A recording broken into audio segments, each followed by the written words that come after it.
සියලු දෙනාටම සුබ දවසක්. අපි මෙවර වෙබිනාර් සීරීස් එක ආරම්භ කරනවා. අපි ඇත්තටම මේ පාර අපි බලාපොරොත්තු වෙන්නේ ගිය පාර අපිට ගිය පාර 2020 මාර්ච් එක්සෑම් එක බේස් කරගෙන වෙබිනාර් සීරීස් අපි 10ක් කරා. ඒ වෙබිනාර් සීරීස් 10 තුල ආවරණය නොවුණු දේවල් ටික අපි මේ පාර ආවරණය කරන්න උත්සාහ කරනවා. ඒකම ඒ වෙබිනාර් සීරීස් එකේ යම් ප්‍රමාණයක තවදුරටත් ආවරණය කරන්න අවශ්‍ය පාඩම් කරත් තවදුරටත් ආවරණය කරන්න අවශ්‍ය දේවල් අපි මෙතනදී ආවරණය කරන්න උත්සාහ කරනවා. ඒකම වෙබිනාර් සීරීස් එකේ භාගයක් විතර අපි බලාපොරොත්තු වෙනවා පුරවීක්ෂණ පාඨමාලාවක් විදිහට පාත්තා. ඒතර ඔබට පුළුවන් ගිය පාර කරපු වීඩියෝස් ටිකත් එක්කම මේ වීඩියෝස් ටික සම්බන්ධ කරගෙන වඩාත් හොඳ සහ සම්පූර්ණ විෂය ආවරණය වෙන ආකාරයට අවශ්‍ය දැනුම උකහා ගන්න අවස්ථාවක් තියෙනවා. ඒකම අපි සඳහන් කරන්න ඕනේ විශේෂයෙන්ම අපි බදුකරණය සම්බන්ධ විෂය ගත්තම විෂය තුල විශේෂත්වයක් තියෙනවා. මම හිතන්නේ ඔබ අවබෝධ කරගෙන ඇති. නිවැරදි පිළිවෙලට අධ්‍යයනය කිරීම කියන එක තමයි හිතන්න. We have to do the study on step by step continuous basis. That is a more important thing we have to consider. Right? එතකොට තමයි අපිට පුළුවන් වෙන්නේ මේ විෂය නිවැරදිව අවබෝධ කරගන්න. එහෙම නැත්නම් කෙනෙක් උත්සාහ කරනවා නම් ප්‍රධාන පාඩම් ටික විතරක් කරගෙන ආවරණය කරගෙන එක්සෑම් එකට ફોකස් කරන්න සමහර වෙලාවට ඒක සාර්ථක ක්‍රමයක් නෙමෙයි. විශේෂයෙන්ම ඔබගේ පේපර් එක MCQ questions ගොඩක් එක තියෙන්නේ 50ක් එක්ක. ඒ 50ම ආවරණය වෙන්න සිලබස් එක පුරාවටම ආවරණ ආකාර සකස් වෙලා තියෙනවා. ඒ නිසා විශේෂයෙන්ම වැදගත් ඔබ නිවැරදිව පියවරෙන් පියවරට හරි අධ්‍යයනයක් තුළින් විෂය දැනුම ලබා ගන්න එක. නිසා මම හිතනවා මේ වීඩියෝ සීරීස් එක ඉතාමත් වැදගත් රුකුලක් වෙයි. විශේෂයෙන්ම මේ දවස්වල තියෙන ලෝකයේ පවතින තත්ත්වයක් එක්ක ඔබට ඔබගේ අධ්‍යයන කටයුතු බාධාවකින් තොරව මේ දේවල් එක්ක ඉදිරියට ගෙන යන්න හැකියාව තියෙනවා. නිසා විශේෂයෙන් ශ්‍රී ලංකා ආයතනය මේ දවස්වල වෙබිනාර් සම්බන්ධයෙන් විශේෂ උනන්දුවක් දක්වනවා. මොකද ඒ තුලින් ශ්‍රී ලංකාවේකට පුළුවන්කමක් තියෙනවා අවශ්‍ය දැනුම ශිෂ්‍යයන්ට ලබා දෙන්න. නිසා මේක ඉතාමත් හොඳ කාර්යයක් විදිහට අපිට හඳුන ගන්න පුළුවන්. අද දවසේ අපි ප්‍රධාන වශයෙන් අරමුණු කරගන්නේ chapter 7 එක. පරිච්ඡේද 7 මූලික බදු පරිපාලන සහ බදු ගෙවීම පිළිබඳ ක්‍රියාපටිපාටි. Basic tax administrations and procedures for tax payment. This is the main topic what we are going to discuss. Right? එතකොට අපිට පුළුවන්කම තියෙනවා මේකේ බලුවොත් එහෙම weightage එක වාගේ සම්පූර්ණ සිලබස් එකේ weight එකේ 20ක් තියලා තියෙනවා බදු පරිපාලන සම්බන්ධයෙන්. ඒ නිසා ඉතාමත් වැදගත් කොටසක් විදියට අපිට හඳුනා ගන්න පුළුවන් සමාගම් බදුකරණය පස්සේ මූලික ප්‍රබෝධයන් සම්බන්ධ දේවල් වලින් පස්සේ වැදගත්ම පාඩමක් විදියට මේ පාඩම හඳුනා ගන්න පුළුවන්. ඒකම ඔබගේ විභාගයට අමතරව ඔබ දේශාධන දෙපාර්තමේන්තුවත් එක්ක කටයුතු කරද්දී වැදගත් වෙන ප්‍රධාන පරිචයක් තමයි බදු පරිපාලනය කියලා කියන්නේ. මේකෙන් ප්‍රධාන වශයෙන් අරමුණු කරගන්නේ බදු ගෙවන්නේ දේශාධන දෙපාර්තමේන්තුවත් එක්ක කටයුතු කරද්දී ඒ හා සම්බන්ධව අදාළ වන මූලික දේවල් ටික මොනවද තියෙන අවශ්‍යතාවයන් කොහොමද ඒකට අවශ්‍යතාවයන් අනුව කම්ප්ලයි වෙන්නේ. රයිට්? ඒ දේවල් එක තමයි අපි මේ පාඩම සහ මේ අපේ සාකච්ඡාව ඉස්සරහට ගෙනියන්නේ. රයිට්? එතකොට අපි ප්‍රධාන වශයෙන් බලමු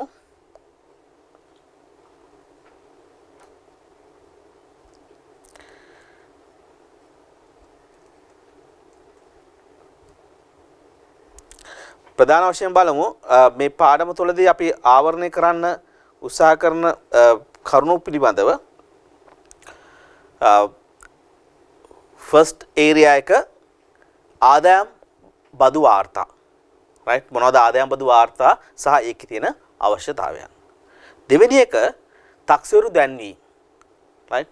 වාර්තාවක් බදු ගාන්නේ බාර දුන්නාන් පස්සේ දේශාධන දෙපාර්තමේන්තුව පැත්තෙන් ඊළඟ ස්ටෙප් එකක් විතර ගන්න පුළුවන් taxවරු දැන්වීම. රයිට්?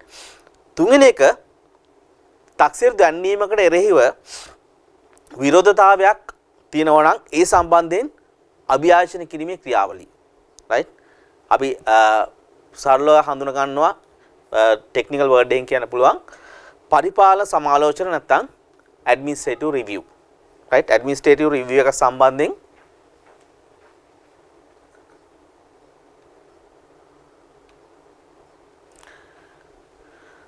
administrative review එක සම්බන්ධයෙන් කොහොමද බදු ගන්නේ ක්‍රියා කළ යුත්තේ. right? ඊළඟට බදු ගෙවීම සහ පැහැරාරින ලද බදු අය කර ගැනීම සම්බන්ධ ක්‍රියාමාර්ග. right? දේශපාලන දෙපාර්තමේන්තුවට බදු ගෙවන්නේ බදු ගෙවද්දි මොනවද අනුගමනය කරන්න අවශ්‍ය දේවල් බදු පැහැරාරියොත් එම දේශපාලන දෙපාර්තමේන්තුව පැත්තෙන් මොනවද ගන්න ක්‍රියාමාර්ග.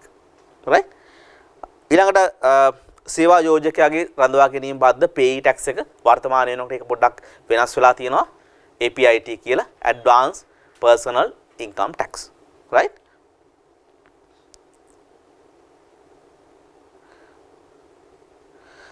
right. ඊළඟට අපි බලනවා ආයෝජන ප්‍රතිලාභ මත රඳවා ගැනීම බදු සේවා ගාස්තු කොන්ත්‍රාත් ගෙවීම මත රඳවා ගැනීම බදු රඳවා ගැනීමට අදාළ වෙනත් කරුණු. ওই දේවල් ටික තමයි පරිපාලන බදු පරිපාලන සම්බන්ධයෙන් අපි කතා කරන්න බලාපොරොත්තු වෙන්නේ. right? then if you are studying on English medium, right? so this video you can use actually by using this video, right? you can get the understanding, right? what are the things you have to mainly consider. right? then on 2 years period actually institute conducting the exam on Sinhala medium as well as the English medium. right? that's why we are conducting the webinar on Sinhala as well as some explanations given on English medium. right? while we are discussing, right, wherever possible we can add the relevant places, we explain places for English as well as the Sinhala. right? then when this discussions we are mainly concerned about the tax administrations. right? then on this area actually we concern how to file the return. right? what are the things you have to concern as a taxpayer or general public, what are things you have to concern, and what are the main things you have to comply with the law. right? then we concern about the issuing of assessment. right? if department not satisfied with the submissions made by the taxpayer, then department may be issue the assessment. right? then some specific thing we should concern here. right? if assessment issued by the department, right, then taxpayer may not be satisfied with that, then he may have options to make the appeal. right? this is another options available for the taxpayer side. likewise we discuss what are the main areas which is important on the tax administration side. right? then now we move into the our first topic, subtopic.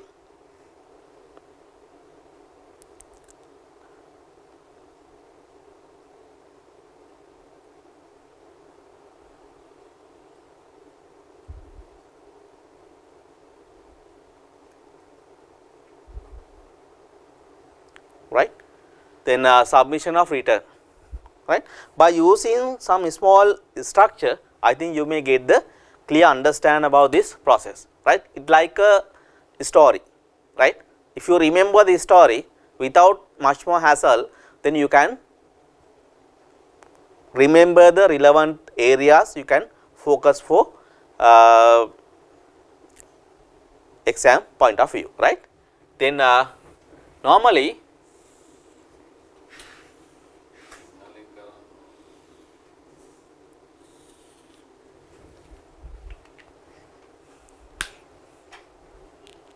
right?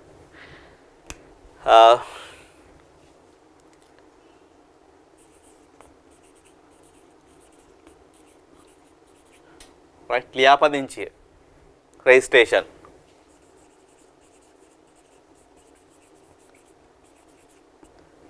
right? මම දැන් පළවෙනිම පියවර බදු ගණනක් සම්බන්ධයෙන් පවත්වාගෙන යන්න බදු ලිපිගණුවක් ආරම්භ කිරීම. right? බදු ලිපිගණුවක් ආරම්භ කිරීම. ඒතර ප්‍රධාන වශයෙන් අපි බලන්න ඕනේ දේශීය ආදායම් පනතේ 2017 අංක 24 කියන දේශීය ආදායම් පනතේ විධිවිධාන අනුව බදු ලිපුණක් ආරම්භ කරන්න තියෙන ප්‍රධානම අවශ්‍යතාවය මොකක්ද? right? ප්‍රධානම අවශ්‍යතාවය මොකක්ද? ඒතර පනතේ සඳහන් වෙලා තියෙන විදිහට යම්කිසි 탁සේරු වර්ෂයක් අවසන් වුණාන් පස්සේ එයාගේ ලාභ සහ ආදායම් මත එයාගේ බදු ගණනය කරයින් පස්සේ ඒ බද්ද ගෙවිතු බද්දක් තියෙනවා නම් පනතේ විධිවිධාන අනුව ගණනය කළා ආදායම් බදු සකස් කරයින් පස්සේ ගෙවිතු බද්දක් තියෙනවා නම් 탁සේරු වාර්ෂය අවසන් වෙලා දින 30ක් ඇතුළත ආදායම් බදු ගෙවීම සඳහා ලියාපදිංචියක් ලබා ගන්න ඕනේ. එහෙනම් ප්‍රධාන වශයෙන් අපිට හඳුනා ගන්න පුළුවන් ප්‍රධානම කාරණය right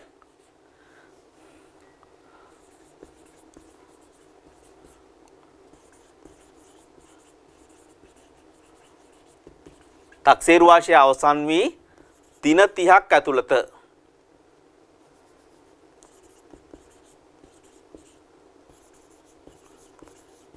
right දින 30ක් ඇතුළත තීරණය කරන්න වෙනවා බදු ගෙවීම සඳහා අවශ්‍යතාවයක් තියනවාද පනතේ තියෙන විධිවිධාන අනුව ගණනය කරන් පස්සේ එම තියෙනවා නම් දින 30ක් ඇතුළත ලියාපදිංචියක් ලබාගෙන ආදායම් බදු වාර්තාවක් බාර දීම සඳහා අවශ්‍ය මූලික කාරණාව සම්පූර්ණ වෙන්න ඕන right එදායි පනතේ සඳහන් විදියට බදු ලිපිගුණයක් ආරම්භ කරන්න අවශ්‍ය වෙන්නේ අපි දැන් ව්‍යාපාරයක් පටන් අරගෙන ආදායම් ලැබෙනවා right හැබැයි අවුරුදු අවසානයේ වෙනකොට ව්‍යාපාරේ ආදායම් වියදම් අඩු කරලා බදු ගෙවීමේ තත්ත්වයටපත් වෙලා නැහැ. එහෙනම් බදු ලිපිගුණයක් ආරම්භ කිරීම ව්‍යාපාරයක් පටන් ගත්තා කියන එක මතම ඇති වෙන්නේ නැහැ. right ව්‍යාපාරයක් පටන් අරගෙන ලාභ ලබනවා නම් ඒ ලාභය අනුව ගණනය කරන් පස්සේ ගෙවන්න ඕන ආදායම් බද්ද ඒ ආදායම් බද්දක් ගෙවන්න තියෙනවා නම් අන්න ඒ 탁සීරු වර්ෂයේ ඉඳන් එයාට බදු ලිපිගුණයක් ආරම්භ කරන්න අවශ්‍ය වෙනවා. හැබැයි අනිකුත් කාරණා සම්බන්ධයෙන් එයාට වැදගත් වෙනවා නම් බදු ලිපිගුණයක් ඒ සඳහා එයාට ස්වේච්ඡාවෙන් මැදිහත් වෙලා එයාට පුළුවන්කම තියෙනවා ලිපිගුණයක් ආරම්භ කරන්න. අපි දැන් උදාහරණයක් විදිහට ව්‍යාපාරිකයෙක් ආරම්භ කරන ව්‍යාපාරය එයා භාණ්ඩ අපනයනය කරනවා. භාණ්ඩ අපනයනය කරද්දී ඒ අපනයනය කරන භාණ්ඩ රේගුවෙන් නිදහස් කරගන්න නම් වැට් බද්ද ගෙවන්න වෙනවා.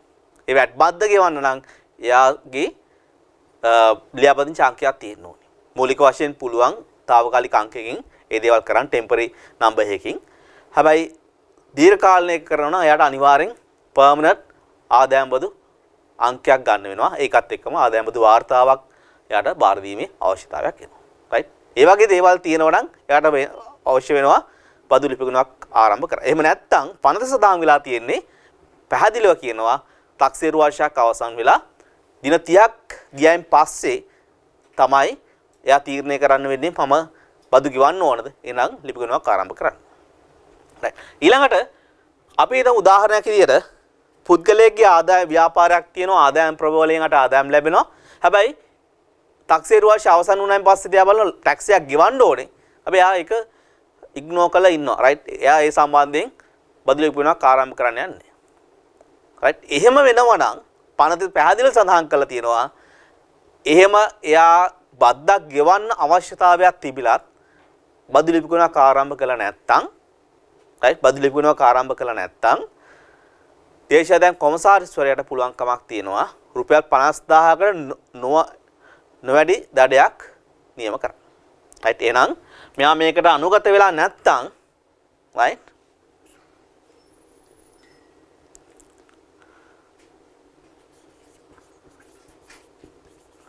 රුපියල් 50000ක දඩ පැනවීමක් කරන්න පුළුවන්කම තියෙනවා.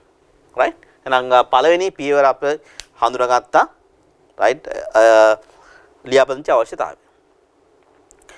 පුද්ගලයෙක් ලියාපදිංචි වුණාන් පස්සේ දේශීය දෙපාර්තමේන්තුවේ පළවෙනි කාර්යය තමයි right පළවෙනි අවශ්‍යතාවය තමයි ඒ බදු ගෙවන්නට හඳුනා ගැනීමේ අංකයක් නිකුත් කරන එක. හඳුනා ගැනීමේ අංකයක් නිකුත් කරන එක. එකී අයදුම්පත අනුව කොමසාර් ජෙනරාල්වරයා විසින් බදු ගෙවීමේ හැඳිනීමේ අංකයක් ටින් නම්බර් එකක් tax payer identification number එකක් ලබා දීම සිදු කරනවා. right? ඒ අංකයත් පදනම් කරගෙන තමයි ඉන් පස්සේ බදු ගෙවන්න දේශීය දෙපාර්තමේන්තුවත් එක්ක ලිපිකරණය කරන්නේ සහ ඒ සියලුම දේවල් එක්ක සම්බන්ධය පැහැදිලිව යොමු අංකයක් විදිහට නැත්නම් ඒ අදාළ අංකයක් විදිහට ඒක භාවිතා කරන්න යාට වෙනවා. right? එහෙනම් ඒක මූලික කාර්යයක් විදිහට දේශීය දෙපාර්තමේන්තුව සිදු කරනවා. right?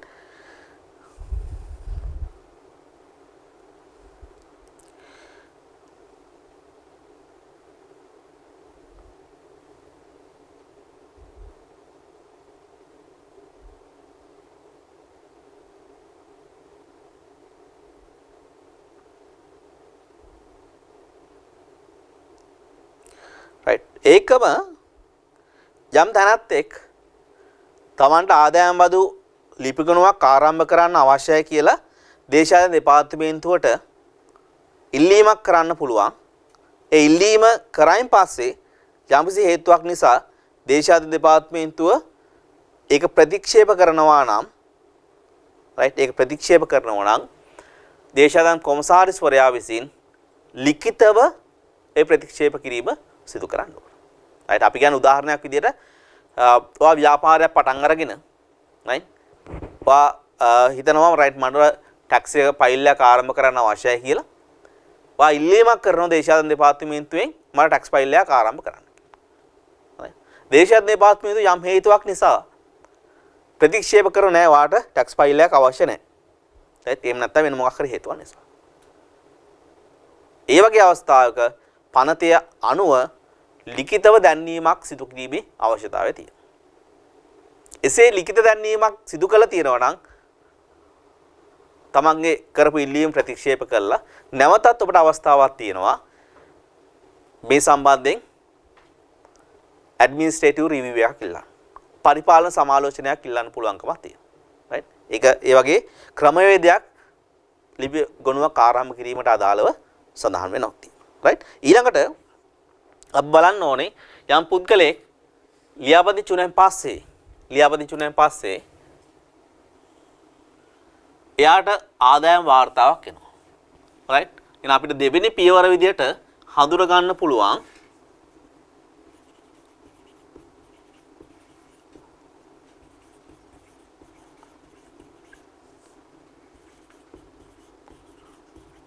ආදායම් වාර්තාවක් බාර දීම. ආදායම් වාර්තාවක් බාර දීම. right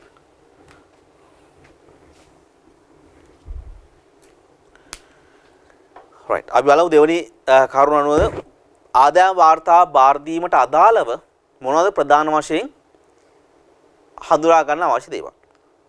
right පනතේ 93 වෙනි වගන්තිය අනුව යම් ලියාපදිංචි තැනත් එක් තක්සේරු වර්ෂය අවසන් වෙලා මාස 8ක් ඇතුළත තමන්ගේ ආදායම් වාර්තාව දේශාධන දෙපාර්තමේන්තුවට බාර දෙන්න ඕන. right අපි හිතමු තක්සේරු වර්ෂය අවසන් වෙනවා 2019 3:31. එහෙනම් මෙතනට එකතු කරන්න ඕනේ අපි මාස 8ක්. right මාස 8ක් එකතු කරනවා.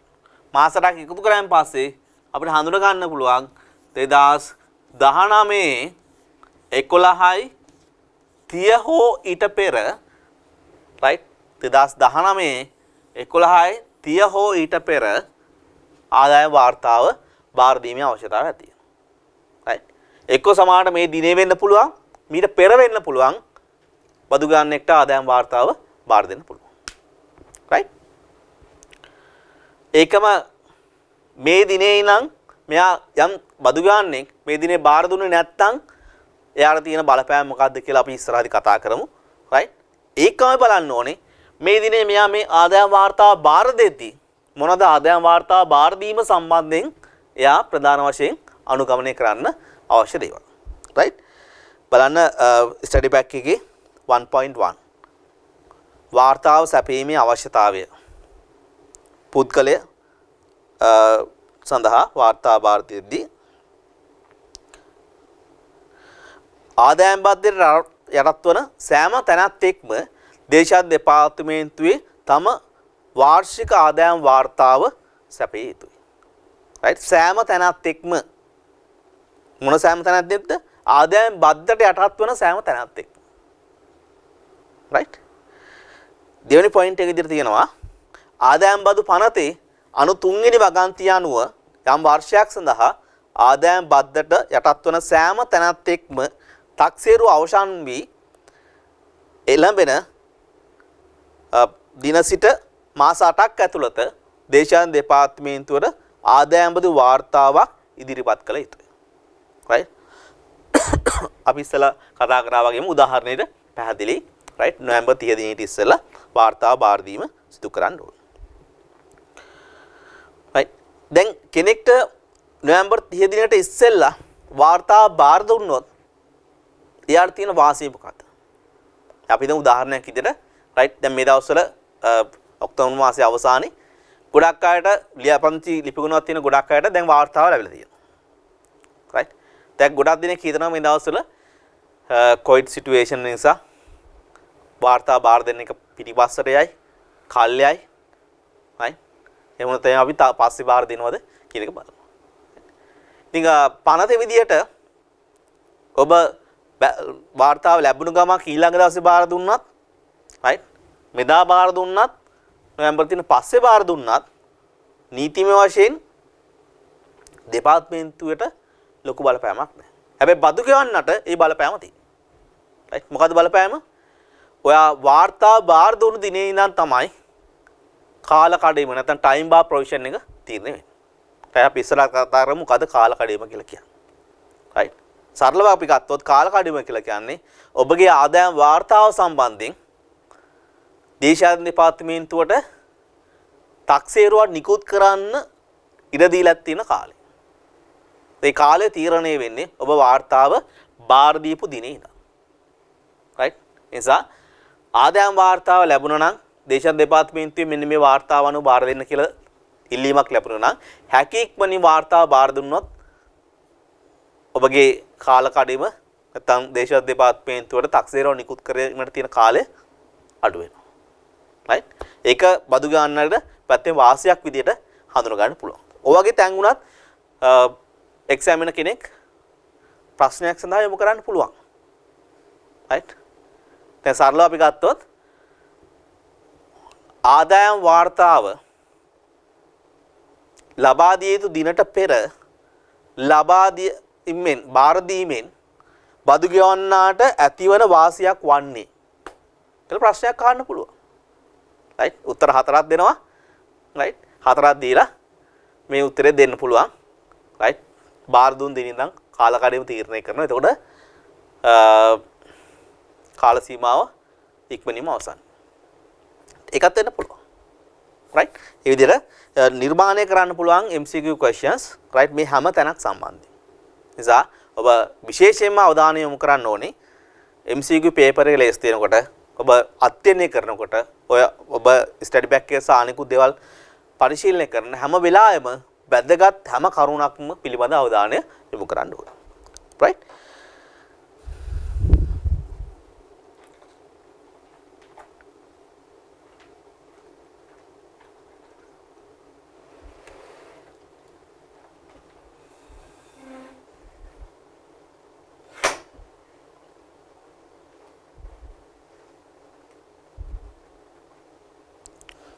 right. අපි ඊළඟට බලමු bullet point 3 එක වාර්තාව කියලා කියන්නේ මොකක්ද? What is the meaning of return? right? bullet number 3 එකේ පැහැදිලිව සඳහන් වෙනවා වාර්තාවක් යනු කොමසාර් ජෙනරාල්වරයා විසින් නියම කර ඇති ආකෘතියේ මෙය කොමසාර් ජෙනරාල්වරයා විසින් තොරතුරු ඉල්ලීම සඳහා භාවිතා කරන ලේඛනයක් වෙන්න පුළුවන්. right? කොහොමද නියම කරන ආකෘතිය අපිට ලැබෙන්නේ? සාමාන්‍යයෙන් ඔබ බදු ගෙවන්නෙක් නම් ඔබට තැපෑලෙන් ගෙදරට ලැබිලා ඇති ෆෝම් එකක්.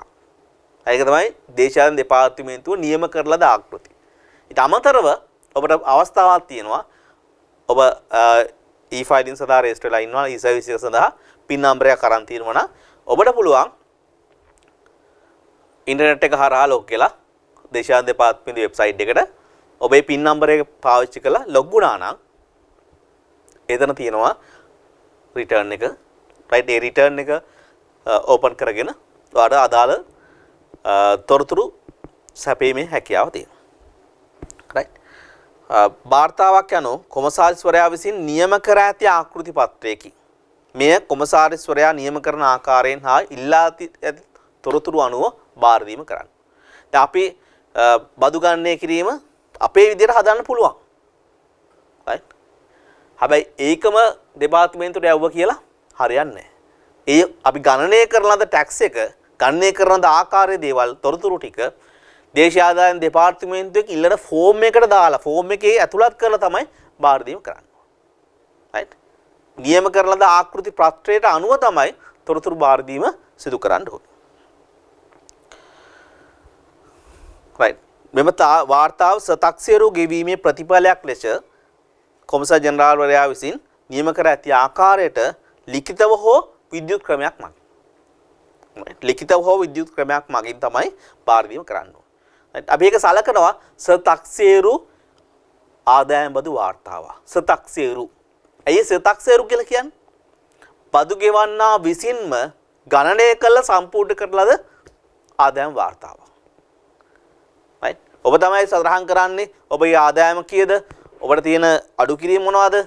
ඔබ යොදා ගන්න බදු අනුපාතය මොකද්ද? ඒ අනුව ගන්න කරන බද්ද කීයද? ඔයාලට මොනවද තියෙන බදු බැර මොනවද? ඔය සියලුම දේවල් ටික ඔබ සඳහන් කරන්නේ ඔබේ ගණනය කිරීම අනුව. තමන් විසීම තක්සේරු self assessment return. right self assessment return. It normally we take as a self assessment. right this is the first original assessment we can identify. right තර ඒ විදිහට අපිට හඳුනා ගන්න පුළුවන් වාර්තාවක අවශ්‍යතාවය ඒ අවශ්‍යතාවයට අනුව තමයි වාර්තාව බාර දීම සිදු කරන්න ඕනේ. right ඒ වාර්තාව බාර දෙද්දී මොනවද ඇතුළත් වෙන්න ඕන තොරතුරු? right එහෙනම් මෙතනදී අපි සටහන් කර ගන්න පුළුවන් වාර්තා බාර දීම සම්බන්ධයෙන්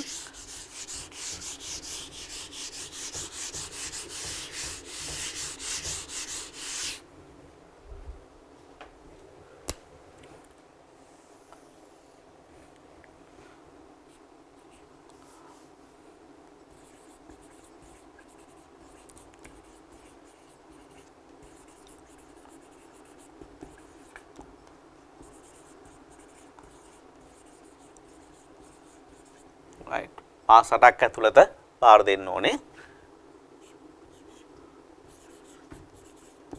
නියමිත ආකෘති පත්‍රය භාවිතා කරමි. right බාර දීම කරන්න ඕනේ. ඊළඟට වැදගත් වෙනවා බාර දිය යුතු තොරතුරු. බාර දිය යුතු තොරතුරු. right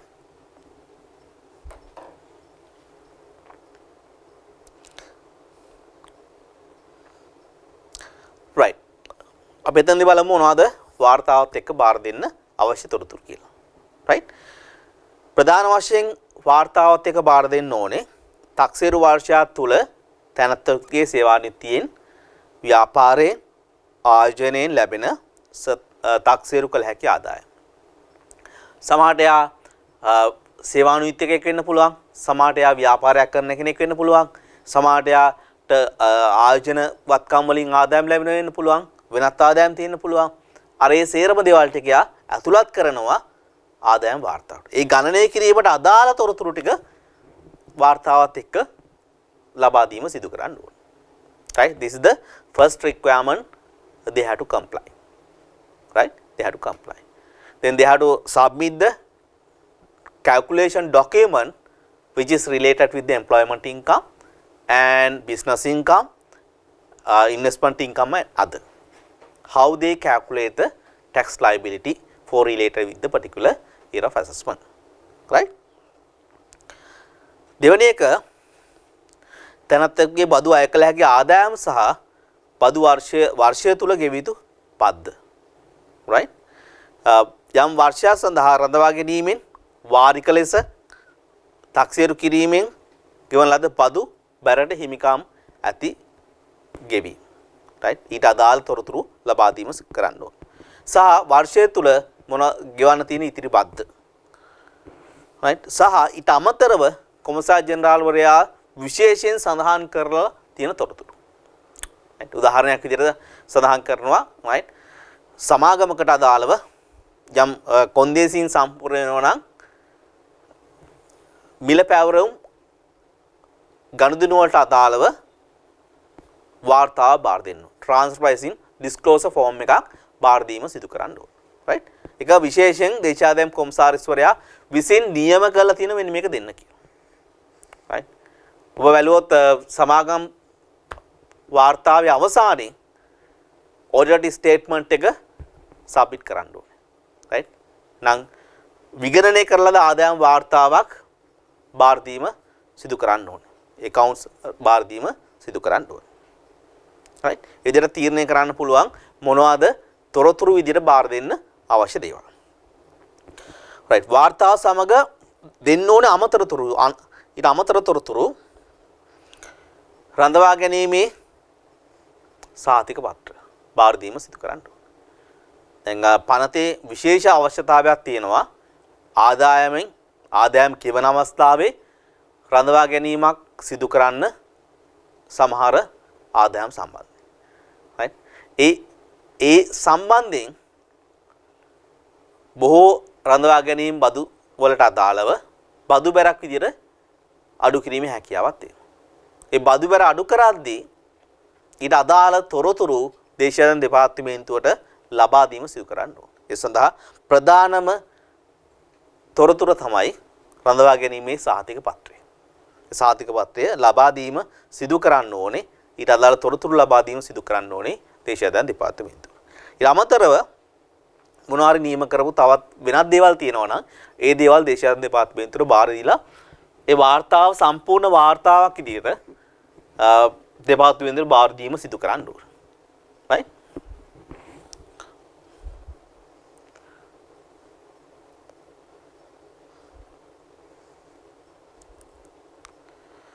ඊළඟට අපිට හඳුනා ගන්න පුළුවන් වාර්තාව බාර දෙන්න අවශ්‍ය නැති වෙලාව. right? ආදායම් වාර්තාව බාර දෙන්න අවශ්‍ය නැහැ. right? ඒ වගේ අවස්ථා කීපයක් අපිට හඳුනා ගන්න පුළුවන්. පළවෙනි දේ තමයි නිර්වාසිත තැනැත්තෙක්ට ගෙවන්න ආදායම් බද්දක් නැත්තම්. එයා වාර්තාව බාර දෙන්න අවශ්‍යතාවයක් නැහැ. right? ඒක බාර හිතන්න එපා. වැරදියට මේක ගන්න එපා. අපිට ටැක්ස් රිටර්න් එකක් ඇවිල්ලා තියෙනවා. හැබැයි අපිට ටැක්ස් එකක් ගෙවන්න නැහැ. ඒ නිසා අපි මේක වාර්තාව නැවත දෙපාර්තමේන්තුවට බාර දෙන්න අවශ්‍ය නැහැ කියලා. එහෙම නෙමෙයි මේක සඳහන් වෙන්නේ. right? ඊට අදාළ කරුණුවම අවසානයේ කියන්නේ. right? නම් බද්දා කියවන්න නැත්තම් යම් තැනැත්තෙක් ආදායම් වාර්තාව බාර දීමේ අවශ්‍යතාවයක් නැහැ. ඒකම 2019 12:31 වෙනකන් තිබ තත්ත්වය තමයි ඔබ සේවා නීතිකයෙක් විදිහට ඔබෙන් සේවා යෝජකයා pay tax එක අඩු කරලා තියෙනවා නම් ඔබට ලැබෙන්නේ සේවා නීති ආදායම විතරයි නම් නැවත ආදායම් වාර්තාවක් බාර දෙන්න අවශ්‍යතාවයක් නැහැ. right? හැබැයි 2021 ඉඳන් මේ තත්ත්වය වෙනස් වෙනවා. ආසන්නතම ආදායම් බදු පනත සඳහා කරන ලද වෙනස් වීම් සංශෝධනයන්ට අදාළව දැන් සේවා නීති ආදායමක් විතරක් තිබ්බත් දැන් වර්තමානයේ පාවිච්චි කරන APIT Advanced Personal Income Tax ගෙව්වත් නැත ඔබ ආදායම් බදු බැඳියාවක් තියෙනවා නම් ඊට අදාළව ආදායම් වාර්තාව බාර දීම සිදු කරන්න ඕනේ. right? right? හැබැයි මේකම සරහන් වෙනවා මෙහෙම ආදායම් බදු වාර්තාව බාර දීමේ අවශ්‍යතාවයක් නැත කියලා පනතේ සඳහන් වුණත් දේශීය ආදායම් කොමසාරිස්වරයා යම් තැනත් එක්ක නියම කරනවා නම් ඔබ ආදායම් වාර්තාවක් ලබා දිය යුතුයි කියලා. අන්න ඒ අවස්ථාවේදී ඔබට ආදායම් වාර්තාව බාර දෙන්නේ නැතුව ඉන්න පුළුවන් කමක් නැහැ. ඔබ ආදායම් බදු බැදියාවක් නැහැ කියලා. right? කොමසාස් ජනවාරයා නියම කරනවා ඔබට ආදායම් වාර්තාවක් බාර දෙන්න කියලා. එහෙනම් ඒ නියමයට අනුව බදු ගෙවීමක් තිබ්බත් නැතත් ආදායම් වාර්තාවක් බාර දීම සිදු කරන්න ඕනේ. right? ඒකම ඊළඟ ප්‍රායෝගික ගැටලුවක් තමයි වාර්තාව බාර දීම සඳහා තවත් කාලය ඉල්ලන්න පුළුවන්. විවිධ හේතු තියෙන්න පුළුවන්. සමහරලාට accountant හිටියා. right? ඒ accountant මොනවා හරි හේතුවක් නිසා දැන් මේ අවස්ථාවේ accounting ඉවර කරගන්න බෑ. අපි දුක උදාහරණයක් දෙන්න මේ දවස්වල තියෙන ප්‍රශ්නේ. නේද? රටම කොවිඩ් නිසා ලොක්ඩවුන් වෙන්න පුළුවන්. ඒතර ඒ වගේ සිටුේෂන් එකක සමහර accountant ඉන්න ලොක්ඩවුන් වෙච්ච පීරියඩ් පැත්තක කම්පැනි තියෙනවා වෙන පැත්තක. එයාට සමහරට එයාට තොරතුරු ලබා ගන්න බැරි නිසා එයාට පුළුවන් කමක් නැහැ accounts ටික අවසන් කරන්න. විගණනය කරන්න, ආදායම් වාර්තාවක් සකස් කරන්න. right? ඔහු වෙනත් යම් තත්ත්වයක් තියෙන්න පුළුවන්. ඒ වගේ අවස්ථාවකදී ඔබට ඉල්ලීමක් කරන්න පුළුවන් දේශීය ආදායම් කොමසාරිස්වරයාගෙන් වාර්තා බාර දීමට යම් කාලයක් දීර්ඝ කාලයක් දෙන්න කියලා. ඒ දීර්ඝ කිරීම පිළිගන්නව නම් දේශීය දෙපාර්තමේන්තුව right නොවැම්බර් 30 කියන දිනේ වාර්තා බාර දීම අනිවාර්ය වෙන්නේ ඊට වඩා කාල සීමාවක් යාට දෙන්න පුළුවන්. හැබැයි මතක තියාගන්න ඕනේ ඒ වාර්තා බාර දීම සඳහා කරන ලද දීර්ඝ කිරීම යාට පදනම් වෙන්නේ නැහැ ආදායම් බදු ගෙවීම සම්බන්ධයෙන්. ඒක විශේෂයෙන් බදු ගෙවීමත් සඳහා නැවත එක්ස්ටෙන්ෂන් එකක් දීලා නැත්නම් දීර්ඝ කිරීමක් දීලා නැත්නම් එයාට ඒ අදාළ ගෙවන්න ඕන දිනේදී බදු ගෙවීම සිදු කරන්න ඕන. right? මම හිතන්නේ පැහැදිලි ඒ කාරණය. හැබැයි විශේෂයෙන් යම් හේතුවක් නිසා දේශීය ආදායම් කොමසාරිස්වරයා බදු ගෙවීම සඳහාත් කාලයක් දෙන්න පුළුවන්. හරි? ඊළඟට අය බලමු ආදායම් වාර්තාවක් ලබා දීමට අසමත් වුණොත් මොකද වෙන්නේ? මොකද අසමත් වීම කියලා අදහස් කරන්නේ අසමත් වුණොත් මොකද වෙන්නේ? දැන් අපි ඉස්සෙල්ලා සඳහන් කරා වගේම ආදායම් වාර්තාවක් බාර දෙන්න නියමිත දිනයක් තියෙනවා. right? අපි ඉස්සෙල්ලා කිව්වා වගේම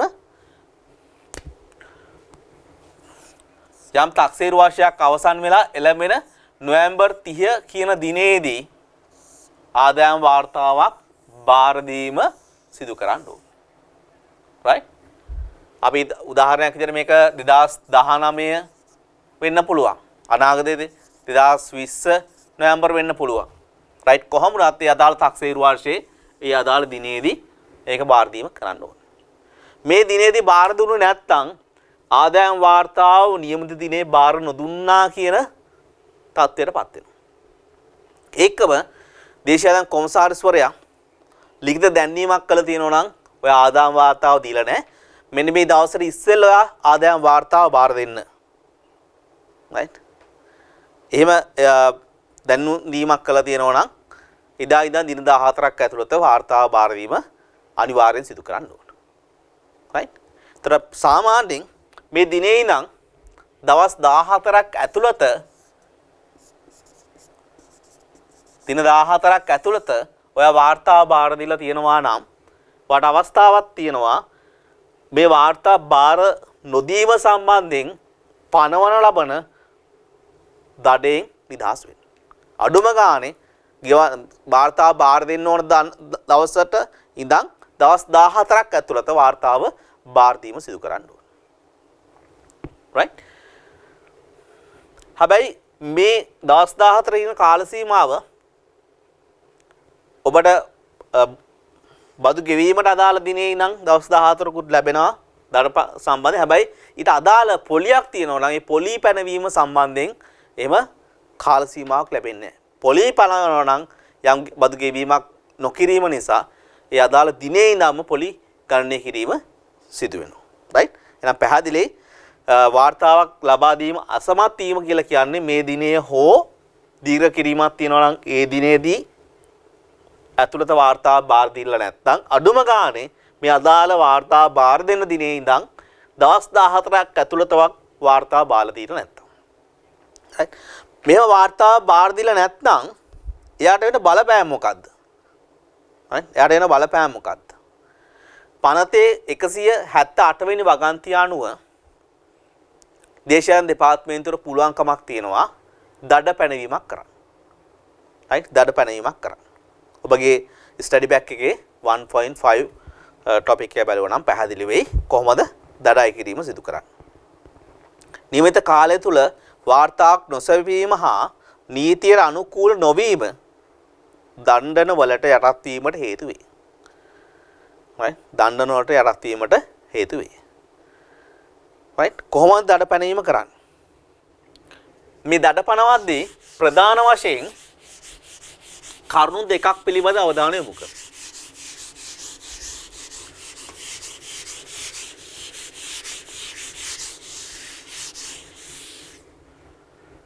කරුණු දෙකක් පිළිබඳ අවධානය යොමු කරනවා. මොකද කරුණු දෙක පළවෙනි එක තමයි ගෙවීමට ඇති මුදල. ගෙවීමට ඇති මුදලෙන් 5% ප්‍රමාණයක් පළමු මාසය නැත්නම් එක දවසක් ප්‍රමාද වුණත් පනවන්න පුළුවන්. ඊට පස්සේ මාසෙ ඉඳන් 100% ගානේ අය කිරීම සිදු කරනවා. right නම් පළවෙනි කරුණ අපිට හොයා ගන්න පුළුවන්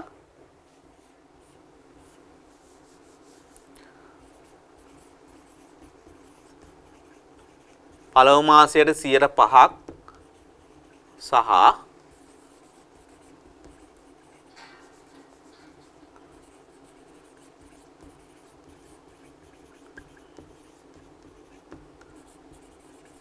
ඉන් පසුව එළඹෙන මාස සඳහා 100% විදියට දඩ පනවන්න පුළුවන්.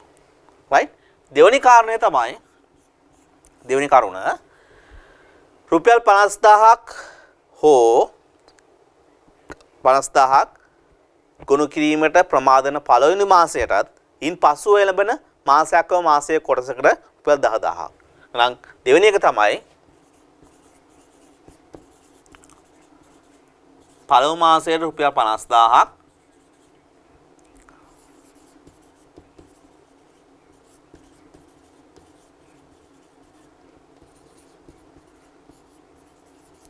ඉන් පසුව එළඹෙන මාස සඳහා රුපියල් 10000ක්. right මේ කරුණු දෙකෙන් විශේෂයෙන් සඳහන් කරලා තියෙනවා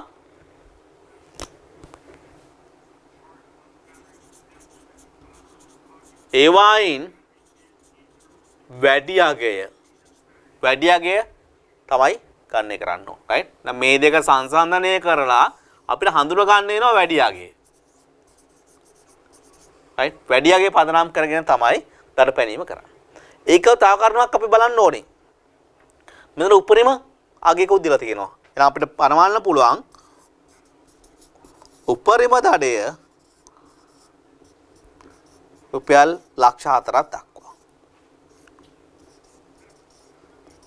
උපරිම දඩය රුපියල් 4ක් දක්වා පනවන්න පුළුවන්. right ඔය කාරණා ටික යොදාගෙන තමයි අපි තීරණය කරන්න ඕනේ කොච්චර දඩයක් දේශීය දෙපාර්තමේන්තුව පනවන්න පුළුවන්ද කියලා. අපි සරල උදාහරණයක් ගමු. අපේ උදාහරණය තමයි අපි හිතමු මෙයා වාර්තාවක් බාර දෙන්නේ නැහැ. right මෙයාගේ වාර්තා බාර දෙන්න අවශ්‍යතාවය ඉඳන් මාස 10ක් ගිහලා තමයි වාර්තා බාර දෙන්නේ. මාස 10කට පසු right වාර්තා බාර දීම කරන්න. ඒතර මෙයා ගෙවන්න ඕන ටැක්ස් එකක් තියෙනවා, බද්දක් තියෙනවා.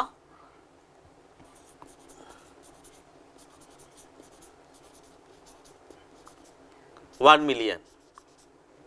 right මේ කාරණා දෙක තමයි අපි උදාහරණ විදිහට ගන්න. එහෙනම් පළවෙනි අවස්ථාවේ බලමු මාසෙකට 5% සහ ඉන් පසු එළඹෙන මාසයක් සඳහා 1% ගානේ. right එහෙනම් පළවෙනි අවස්ථාවේ 1 million වලින් 5% අය කරනවා. right ඊට අමතරව 1 මිලියන් වලින් 101 ගානේ මාස 9ක්. මාස 9ක්. right? මෙතන දෙනවා වගේ 50000යි.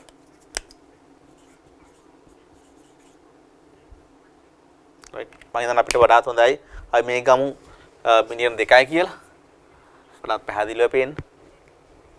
හරි? 2 මිලියන්.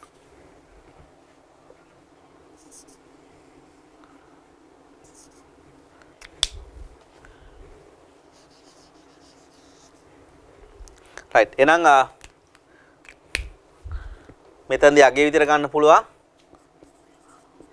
අක්ෂයක් සහ 20000 ගානේ මාස 9ක් 1,80,000 right එන අවසානයේ මෙතන එකතු වුණායින් පස්සේ 2,80,000ක් දඩ පැනීම කරලා තියෙන්න පුළුවන් හරි දෙවෙනි ක්‍රමයට ගත්තම පළවෙනි මාසෙට 50000ක් ඊළඟ මාස 9ට රුපියල් 10000 ගානේ 9ක් right එහෙනම් ඒකේ අගේ විදිහට ගන්න පුළුවන් 1,40,000 මේ අගයන් දෙක සංසන්දනය කළා වැඩි අගය 2,80,000ක් දඩ පැනවීමක් කරන්න පුළුවන් දේශාධන දෙපාර්තමේන්තුව රුපියල් මිලියන 2ක් ගෙවන්න ඕන වාර්තාවක් මාස 10ක් ප්‍රමාද වෙලා ඔබ වාර්තාව බාර දීම සිදු කරනවා. right. හැබැයි මෙතනදී අපි හැම වෙලාවෙම අවධානය යොමු කරන ඊළඟ කරුණ තමයි මේ අගය පනවන අගය 4,00,000ට වඩා වැඩි වෙන්නේ. right. 4,00,000 කියන අගයට උපරිමයට යටත්ව තමයි බදු දඩ පැනවීම සිදු කරන්න යන්නේ.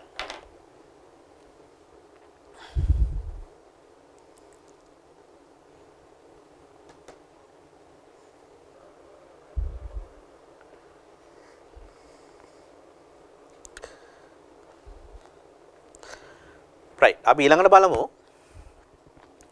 සතක්සේරු වාර්තා සංශෝධනය කිරීමට ආයෝජන කිරීම. දැන් බදු ගෙවන්න ආදායම් වාර්තාව බාර දීලා තියෙනවා. ඒ බාර දීපු ආදායම් වාර්තාව නව සංශෝධනය කරන්න අවශ්‍යතාවයක් තියෙන පුළුවන්. අපි දැන් උදාහරණයක් විදිහට එයා accounts වල මොන හරි දෙයක් වැරදිලා තියෙනවා. computation එකේ මොන හරි දෙයක් වැරදිලා තියෙනවා. අපි යම් හේතුවක් නිසා account restate කරලා තියෙනවා. ඒ වගේ අවශ්‍යතාවයක් තියෙනවා නම් මේ ආදායම් බදු පනතේ අවස්ථාව තියෙනවා ඒ බාර දීපු ආදායම් වාර්තාව බාර දීපු දිනේ ඉඳන් මාස 30ක් ඇතුළත සංශෝධනය කරන්න ඉල්ලීමක් කරන්න පුළුවන් දේශාධන දෙපාර්තමේන්තුව. හැබැයි ඉස්සෙල්ලා ආදායම් බදු පනතේ එහෙම අවස්ථාවක් තිබ්බේ නැහැ. නෑ ඒක බදු ගන්නන්ට ලැබිච්ච හොඳ අවස්ථාවක්. හැබැයි ඒ සංශෝධනය කරන්න වාර්තාව ඉල්ලීමක් කරන එක දේශාධන කොමසාරිස්වරයා පිළිගැනීමක් කරන්න ඕන. ඒ සංශෝධනය පිළිගත්තොත් තමයි ඒ පිළිගැනීම මත අදාළ නිලධාරියෙක් ඒ සඳහා අවධානය යොමු කරලා ඒ බාර දීපු වාර්තාව වෙනස් කිරීමක් සිදු කරන්න පුළුවන්. ඒ සංශෝධිත වාර්තාව කරපු ඉල්ලීම දින 30ක් ඇතුළත ඒක ප්‍රතික්ෂේප කරනවා නම් දේශාධන කොමසාරිස්වරයා ප්‍රතික්ෂේප කිරීම සිදු කරන්න ඕනේ. ඒ ප්‍රතික්ෂේප කරනවා නම් ඊට අදාළ ලිඛිත දැන්වීමක් දේශාධන කොමසාරිස්වරයා සිදු කරන්න ඕනේ. ඒකම යම් ආයෝජන කිරීමක් සිදු කළා වෙනස් කරන් සංශෝධනය කරන්න ආයෝජන කිරීමක් සිදු කරලා ඒ කරන ලද ආයෝජන කිරීම දින 90ක් ඇතුළත ඒ පිළිබඳ සලකා බැලීමක් සිදු කළ නැත්නම් එතෙන්දී බදු ගන්නට අවස්ථාව තියෙනවා දේශාධන දෙපාර්තමේන්තුව ඒ කරන ලද සංශෝධනයට කරන ලද ඉල්ලීම නොසලකා හරිය ප්‍රතික්ෂේප කරා කියලා සලකලා ඒ සඳහා පරිපාලන සමාලෝචනයක් ඉල්ලා සිටින්න පුළුවන්. ඒ විදිහට තමයි බදු ගාන්නෙක් සංශෝධන වාර්තාවක් සම්බන්ධයෙන් කටයුතු කරන්න අවශ්‍ය වෙන්නේ. එහෙනම් මෙතනදී අපිට හඳුනා ගන්න පුළුවන් එයා දීපු වාර්තාව සම්බන්ධයෙන් සංශෝධනයක් තියෙනවද නැද්ද කියන එක. right? එයාට අවස්ථාවක් තියෙනවා වාර්තාව බාර දුන්නු දිනේ ඉඳන් දින 30ක් මාස 30ක් යනකම් ඒ වාර්තාව සංශෝධනය කරන්න හැකියාව තියෙනවා. right?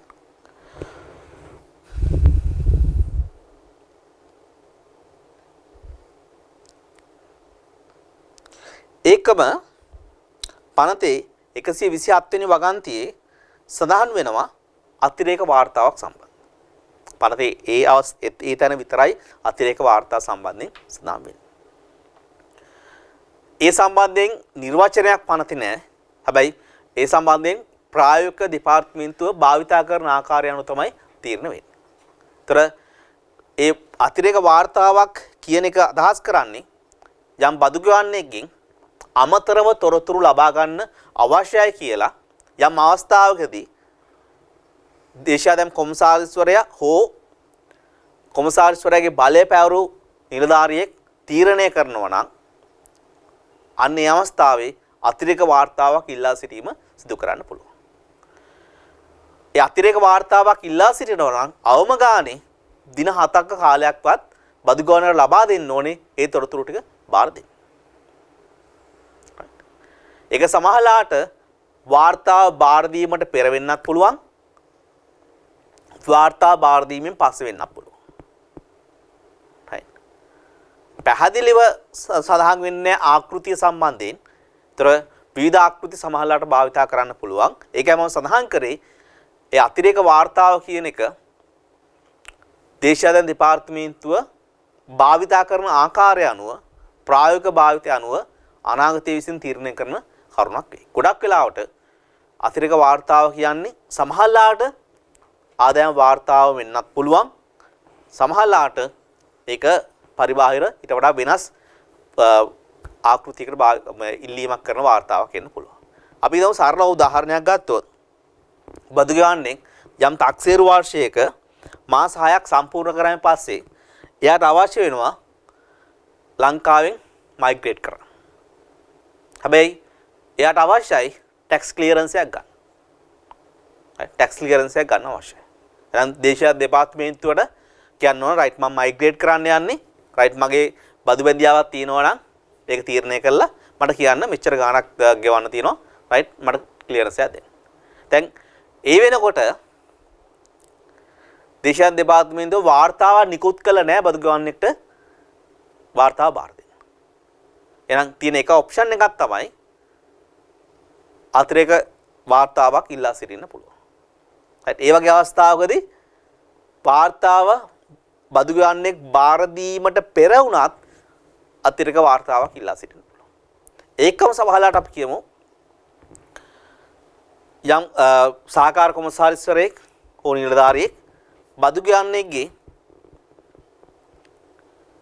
ලිපිගොනුවක් සම්බන්ධයෙන් විගණනයක් කරනවා. ඒ විගණනය කරන අවස්ථාවේ එයාට අවශ්‍ය අමතර තොරතුරු ප්‍රමාණය. අපි දැන් උදාහරණයක් විදිහට ෆයිනෑන්ස් කම්පැනි එක සම්බන්ධයෙන් විගණනයක් කරනවා කියලා. එයාට අවශ්‍යයි ෆයිනෑන්ස් කම්පැනියේ ලීසින් සම්බන්ධයෙන් තොරතුරු ඉල්ලන්න. එහෙනම් ඒ සඳහා වෙනම ෆෝමැට් එකක් හදලා තියෙන්න පුළුවන්. ඒ හදව ෆෝමැට් එක බදු ගන්නට නිකුත් කරලා ඉල්ලීමක් කරනවා රයිට්. මෙන්න අතිරේක වාර්තාවක් විදිහට මේ ෆෝමැට් එකට තොරතුරු ටික ඇතුළත් කරලා දෙන්න. රයිට්. එතෙන්දී වාර්තා නිකුත් කිරීමක් තියෙනවා.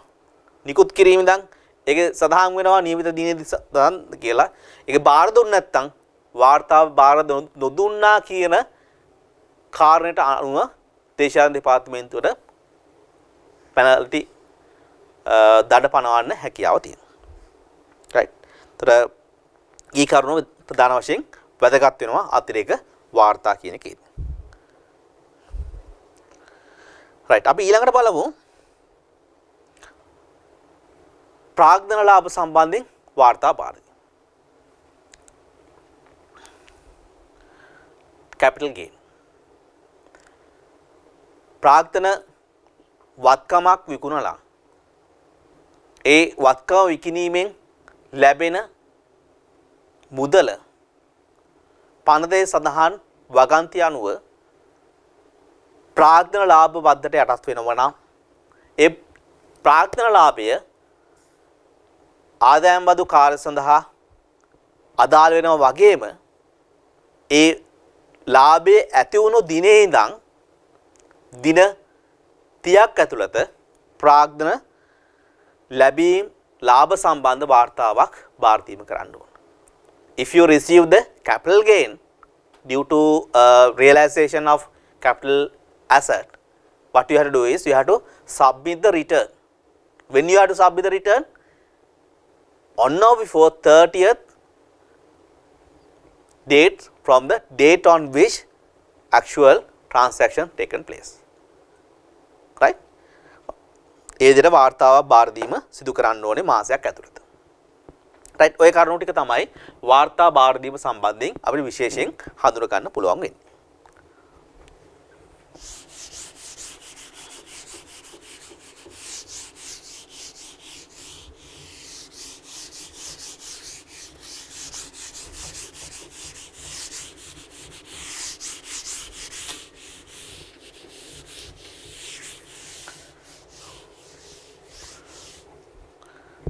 අපි ඊළඟ පියවර විදිහට හඳුනා ගන්න පුළුවන් තොරතුරු කැඳවීම. වැඩි දුරටත් තොරතුරු කැඳවීම.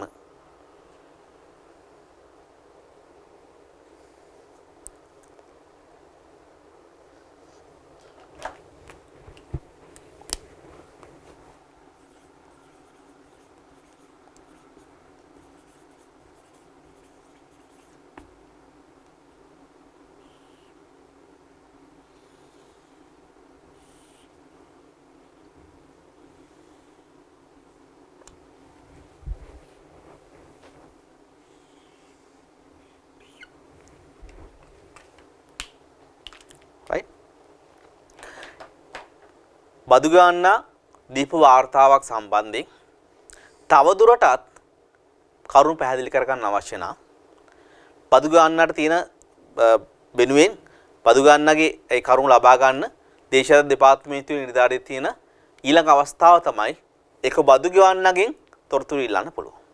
එහෙම නැත්නම් බදු ගන්නට සම්බන්ධ වෙන බාහිර පාර්ශ්වයකින් තොරතුරු ඉල්ලන්න පුළුවන්. right ඒ තොරතුරු ලබා ගැනීමන නියමිත ක්‍රමවේදයක් තියෙනවා. ඒ ක්‍රමවේදය සහ ඊට අදාළ කරුණුත් එක්ක තමයි ඒ දේ සිදු කරන්න ඕන.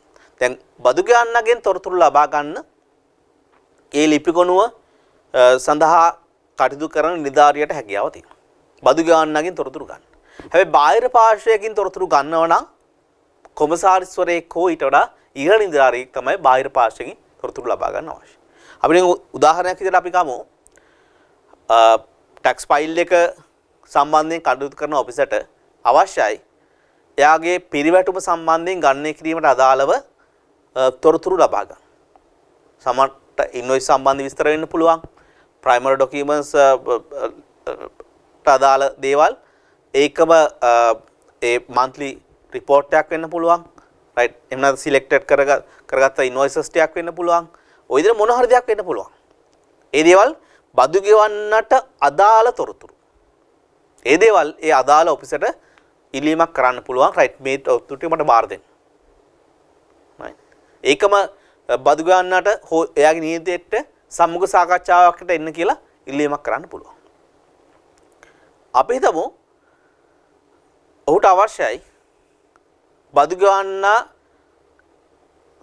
කටයුතු කරන බැංකුවෙන් ඍජුවම බැංකු ප්‍රකාශනයක් ලබා ගන්න. ඒ කාර්ය සිදු කරද්දී ඔහුගේ ඊළඟ නිලධාරියා වෙන කොමසාරිස්වරයාගෙන් මාර්ගයෙන් තමයි ඉල්ලීම කරන්න ඕනේ. ඍජුව සහකාර කොමසාරිස් නියෝජ්‍ය කොමසාරිස්වරයෙක් හෝ ජ්‍යෙෂ්ඨ නියෝජ්‍ය කොමසාරිස්වරයෙක්ට ඒ හැකියාව පනතෙන් දීලා නැහැ.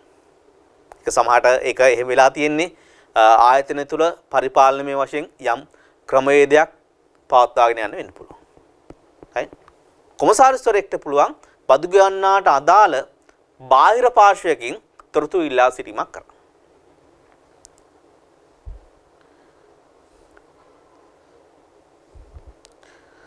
right අපි ස්ටඩි පැක් එකේ තියෙන කරුණු ටික අවධානය යොමු කරමු. ඊට අදාළ තියෙන කරුණු ටික වෙනත් තැනත් එක්ක සම්බන්ධයෙන් තොරතුරු ඇතුළත් තොරතුරු සැපීමක් කරන්න පුළුවන්. දැන්වීමේ සඳහන් කර ඇති වේලාවට සහ ස්ථානයට පෙනී සිටීමට ඉල්ලීමක් කරන්න පුළුවන්. සම්මුඛ සාකච්ඡාවක් ඉන්ටර්විව් එකකට එන්න කියලා ඉල්ලීමක් කරන්න පුළුවන්.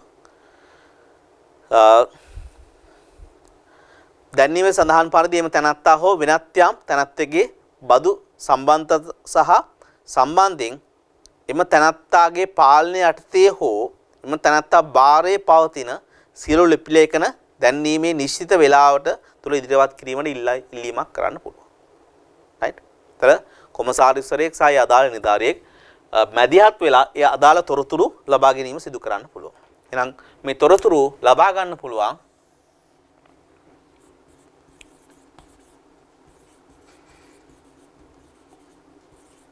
බදු ගෙවන්නාගෙන්, එහෙම නැත්නම්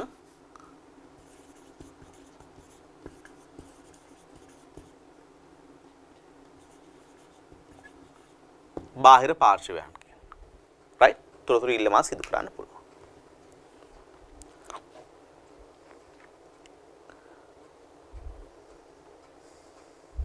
රයිට්. අපි ඊළඟට බලමු මේ පරිච්ඡේදයේ දෙවනි මාතෘකාව තක්සේරු සහ තක්සේරු අතිරේක තක්සේරු නිකුත් කිරීම.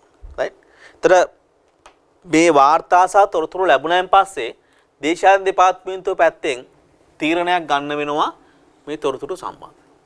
සාමාන්‍යයෙන් තීරණය කිරීමට අදාළව ඩිසිෂන් බොක්ස් එකක් යූස් කරන්න පුළුවන්. සරලව chart එක අඳින්දි. right. මොකද තීරණය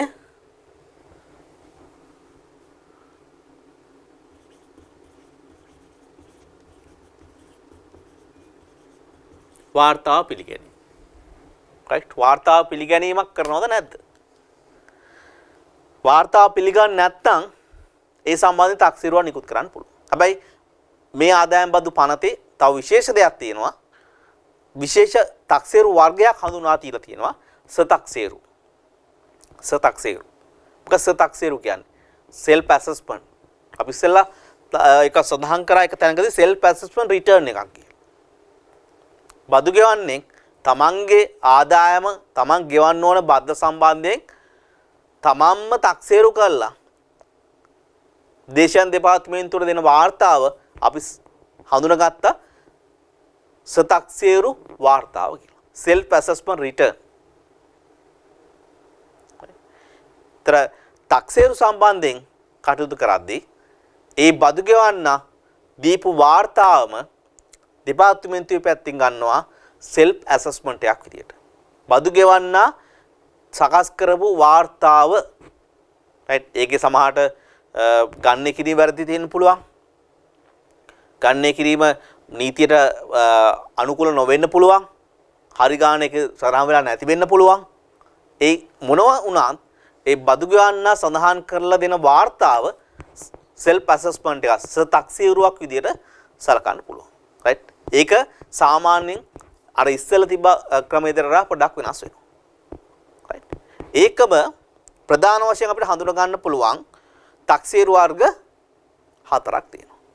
එකක් තමයි සතක්සේරුව, දෙවෙනි එක පැහැරවල් තක්සේරුව default assessment, තුන්වෙනි එක පෙර තක්සේරුව advanced assessment, හතරවෙනි එක revised assessment. ඒක අතිරේක හෝ සංශෝධිත තක්සේරුවක් විදිහට සලකන්න පුළුවන්. advanced හෝ additional assessment එකක් විදිහට හඳුනා ගැනීම කරන්න පුළුවන්. ඒතර ඔය ආකාරයට තක්සේරු නිකුත් කිරීමක් දේශායන දෙපාර්තමේන්තුව සිදු කරන්න පුළුවන්. right නම් ප්‍රධාන වශයෙන් මේ වාර්තාව පිළිගන්නවද නැද්ද කියන එකත් එක්ක හඳුනා ගන්න පුළුවන් ප්‍රධාන කරුණු දෙකක්. පිළිගන්නේ පිළිනොගන්නේ. right පිළිගැනීමක් වෙන්නේ නැත්නම් ඊට සම්බන්ධයෙන් සාමාන්‍ය අපිට සලකන්න පුළුවන් තක්සේරුවක් නිකුත් කිරීම. තක්සේරුවක් නිකුත් කිරීම. right හැබැයි දැන් මේ තියෙන විදියට ඒ නැතුණත් තක්සේරුවක් නිකුත් කරන්න පුළුවන්. රයිට්? ඔය ක්‍රම දෙකේදීම තක්සේරුවක් නිකුත් කරන්න වෙන්න පුළුවන්. හැබැයි මේ අවස්ථානුකූලව තවත් ප්‍රධාන වශයෙන් තක්සේරු වර්ග තියෙනවා. අපි ඒ දේවලුත් සඳහන් කරගෙන ඉස්සරහට යන්. මේකේ පළවෙනි තක්සේරු වර්ගය තමයි සතක්සේරු.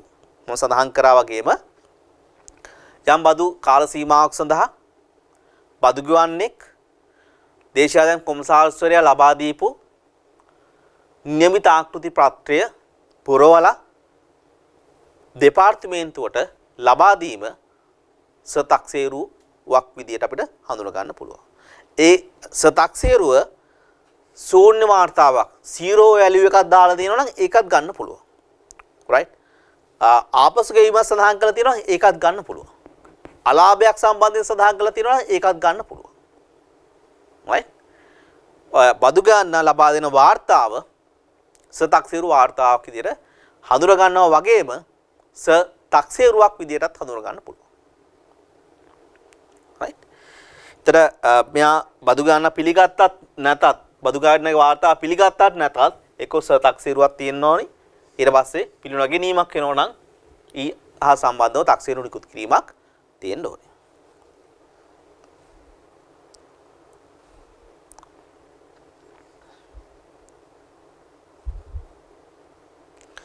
මේ වාර්තාව බාර දෙද්දී වාර්තාව බාර දෙන තැනදී අතර මේක වැදගත් වෙන්නේ බදු ගන්නට ප්‍රධාන වශයෙන් ඔප්ෂන් දෙකක් තියෙනවා. එකක් තමයි එයාට ලැබෙන වාර්තාව සම්පූර්ණ කරලා දෙපාර්තමේන්තුවට බාර දෙන්න පුළුවන්. එහෙම නැත්නම් ඒ දෙපාර්තමේන්තුවට පෝස්ට් එකේ යවන්න පුළුවන්. දෙවෙනි ඔප්ෂන් එක තමයි බදු ගෙවන්නට අවස්ථාව තියෙනවා රැමිෂ් සිස්ටම් එක හරහා දේශාන් දෙපාර්තමේන්තුවේ සර්විස් එකට ලොග් වෙන්න පුළුවන්. එයාට පින් නම්බර් එකක් තියෙනවා නම් පාස්වර්ඩ් එකක් තියෙනවා නම් ඒ පාස්වර්ඩ් එක පාවිච්චි කරලා ලොග් වෙලා එයාගේ නම යටතේ නිකුත් වෙලා තියෙන වාර්තාවට අදාළ තොරතුරු ටික දීලා වාර්තාව බාර දීම කරන්න පුළුවන්. Sometimes they may use the manual return, sometimes they may use the e-filing return. Both accepted and they can use it. But on this type of situation like quite or whatever situations, right? Anywhere, anytime, you can log into the system and you can do whatever the relevant activities related with the return submission, right? ඊළඟට අපිට හඳුනා ගන්න පුළුවන් දෙවෙනි තක්සේරු වර්ගය තමයි පැහැර හරින ලද තක්සේරු. පැහැර හරින ලද තක්සේරු, right? බදු ගන්නේ තමන්ගේ ආදායම් වාර්තාව දෙපාර්තමේන්තුවට බාර දීලා නැහැ. නියමිත දිනේදී දෙපාර්තමේන්තුවට බාර දීලා නැහැ. සමහර බාර දීපු වාර්තාව වුණත් සතක්සේරුවක් විදිහට සලකන්න පුළුවන් කමක් නැහැ. ඒක සතක්සේරුවක් විදිහට සලකන්න ප්‍රධාන කාරණා දෙකක් එයා සම්පූර්ණ වෙන්න ඕන. අපි දැන් සාමාන්‍ය වාර්තාව සම්බන්ධයෙන් ඔබ දන්නවා වාර්තාවේ පළවෙනි පිටුව අපි හඳුනා ගන්නවා ප්‍රධාන වාර්තාව. ඊට අමතරව වාර්තාවට සම්බන්ධ වෙලා තියෙනවා ඊට අනුගත වෙන සම්බන්ධ වෙන ලේඛන උපලේඛන schedules, return and schedules. තර සතක්සේරුවක් කියන්නේ සතක්සේරු වාර්තාවක් කියලා කියන්නේ ඔය කොටස් දෙකේම එකතුව. ඔය කොටස් දෙකේම එකතුව. එතකොට බදු ගන්නේ සමහරට ඔය කොටස් දෙකම බාර දීලා නැති වෙන්න පුළුවන්.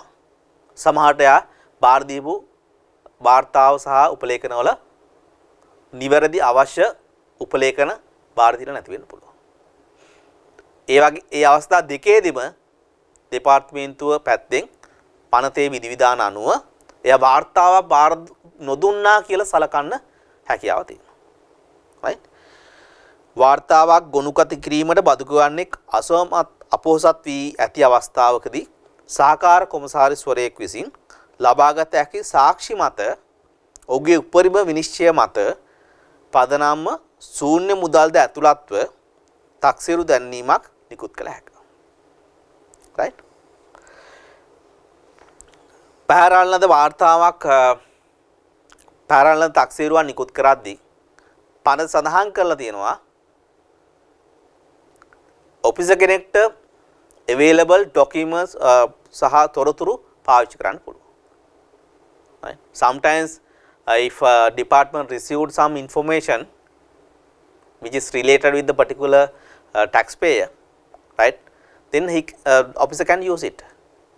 Sometimes officer providing or submit the incomplete return, right. On at that point if this particular taxpayer he may not complete this return, then department can be issued the assessment based on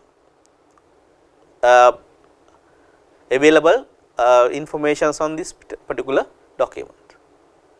Likewise, whatever the available informations, he can use it.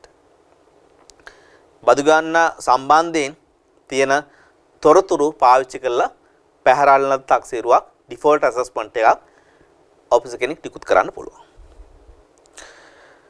හැබැයි පැහැරීමේ තක්සේරුවක් නිකුත් කරා කියන එක මත බදු ගන්නෙක්ට වාර්තාවක් බාර දීමට බාධාවක් නැහැ. ඇසස්මන්ට් එක නිකුත් කරාන් පස්සේ උනත් බදු ගන්නෙක්ට පුළුවන්කම තියෙනවා වාර්තාවක් බාර දෙන්න. හැබැයි ඒ වාර්තාව බාර දුන්නම ඒ බාර දෙන වාර්තාව පනතේ පැහැදිලිව සඳහන් කරලා තියෙනවා සතක්සේරු වාර්තාවක් විදිහට සලකන්න අවශ්‍යතාවයක් නැහැ. right? සතක්සේරු වාර්තාවක් විදිහට සලකන්න අවශ්‍යතාවයක් නැහැ. right? If anyone submit return after issuing the default assessment, right, then this particular assessment may not require to take as a self assessment return. That is a key point you have to remember.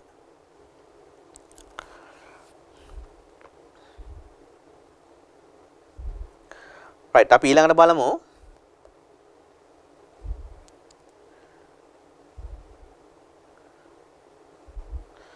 අතිරේක පෙර තක්සේරුවක් නිකුත් කිරීම. පෙර තක්සේරුවක් නිකුත් කිරීම.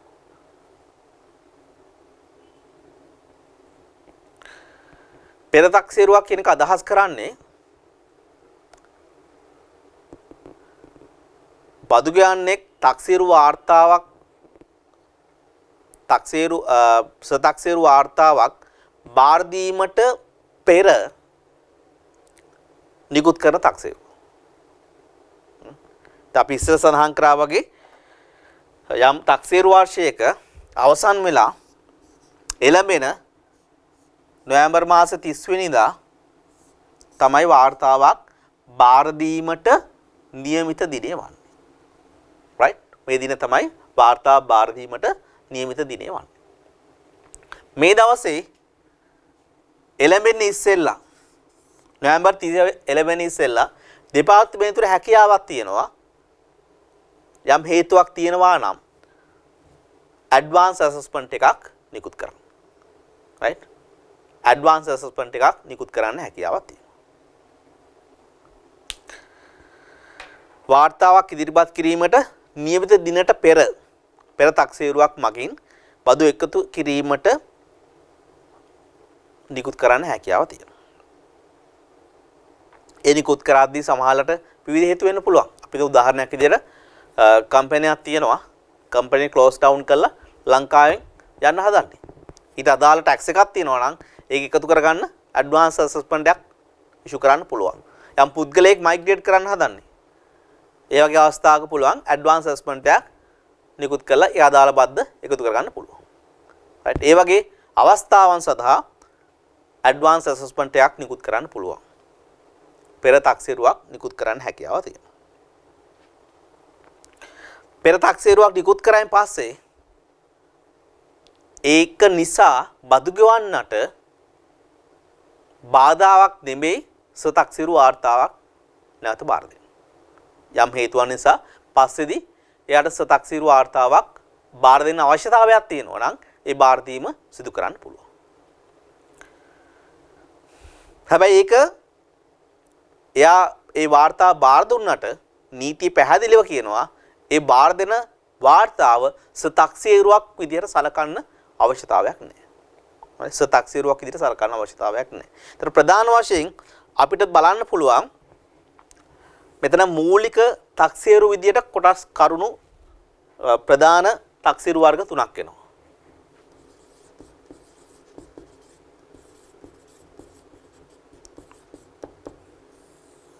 Original assessment මූලික තක්සේරු වර්ග තුනක් තියෙනවා නේද? එක තමයි සතක්සේරු self assessment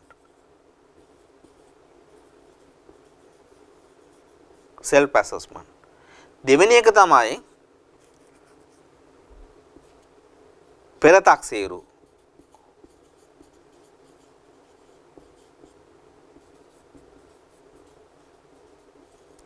advanced assessment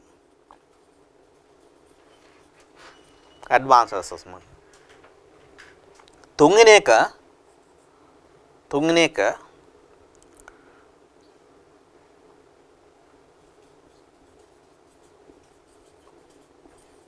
පැහැර හරින ලද තක්සේරු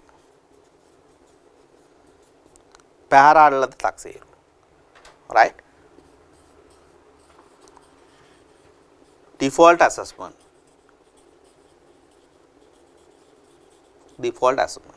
right ඔය විදිහට ප්‍රධාන මූලික තක්සේරු වර්ග තුනක් අපිට හඳුනා ගන්න පුළුවන්. බදු ගෙවන්නෙක් වාර්තාව දීලා තියෙනවා නම් එයාට අපි ගන්න එයාගේ වාර්තාව සතක්සේරු assessment තක්සේරුවක් විදිහට ගන්න. right වාර්තාව බාර දෙන්න ඉස්සෙල්ලා තක්සේරුවක් නිකුත් කරලා තියෙනවා දෙපාර්තමේන්තුව ඒක මූලික තක්සේරුවක් පෙර තක්සේරුවක් විදිහට ගන්න. වාර්තාව බාර දීලා නැත්නම් ඒ අවස්ථාවේදී එයාට ඩිපාර්ට්මන්ට් එක පැහැරලන තක්සේරුවක් නිකුත් කරලා තියෙනවා නම් ඩිෆෝල්ට් ඇසස්මන්ට් එකක් විදිහට හඳුනා ගන්න පුළුවන්. right මතක තියාගන්න ඉස්සරහදී වැදගත් වෙනවා අපිට ටයිම් බාර් එක තීරණය කරද්දී මෙන්න මේ මූලික තක්සේරු කියලා කියන්නේ මොනවද කියන එක හඳුනා ගැනීම වැදගත් වෙනවා. right ඊළඟට අපිට හඳුනා ගන්න පුළුවන් සංශෝධිත හෝ අතිරේක තක්සේරු.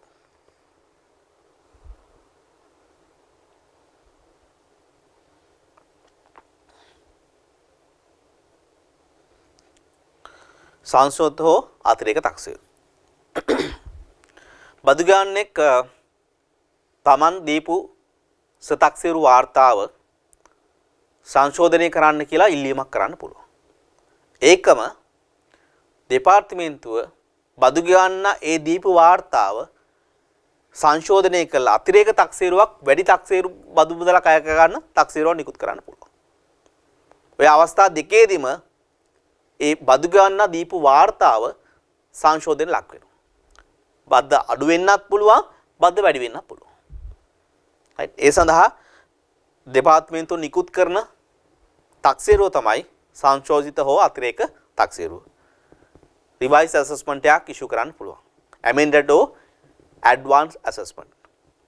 By using this assessment, sometimes tax may be increased, sometimes tax may be reduced. right බලන්න 2.4 සහකාර කොමසාරිස් විසින් මූලික තක්සේරුවේ ඔරිජිනල් ඇසස්මන්ට් එකේ මොකද ඒ කියන්නේ සතක්සේරු, පෙර තක්සේරු, පැහැරලන තක්සේරු. ඇති තොරතුරු පදනම් කරගෙන වෙනස් කිරීමෙන් හෝ එකතු කිරීමෙන් ප්‍රධාන තක්සේරුව සංශෝධනය කරනවා නම් අන්න ඒක සංශෝධිත තක්සේරුවක්, අතිරේක තක්සේරුවක් විදිහට හඳුනා ගැනීම කරන්න පුළුවන්. ලාභයේ ඉදිරියට යන්නේ නම් එය නිවැරදි කිරීමක්ද මේදී සලකන්න පුළුවන්. දැන් සාමාන්‍යයෙන් බදු ගණනය කිරීමක් සිදු වෙන්නේ ලාභය වෙනස් කරාගෙන. හැබැයි ඒකත් අපිට සලකන්න පුළුවන් සංශෝධිත තක්සේරුවක් නිකුත් කරා කියලා. වෙනත් යම් අවස්ථාවකදී ශූන්‍ය ප්‍රමාණයක්ද ඇතුළත්ව ගෙවිතු බද්දේ නිවැරදි ප්‍රමාණය අදාළ කාලස්ථයේදී මූලික තක්සේරුවට අදාළව තක්සේරු කළ යුතුයි.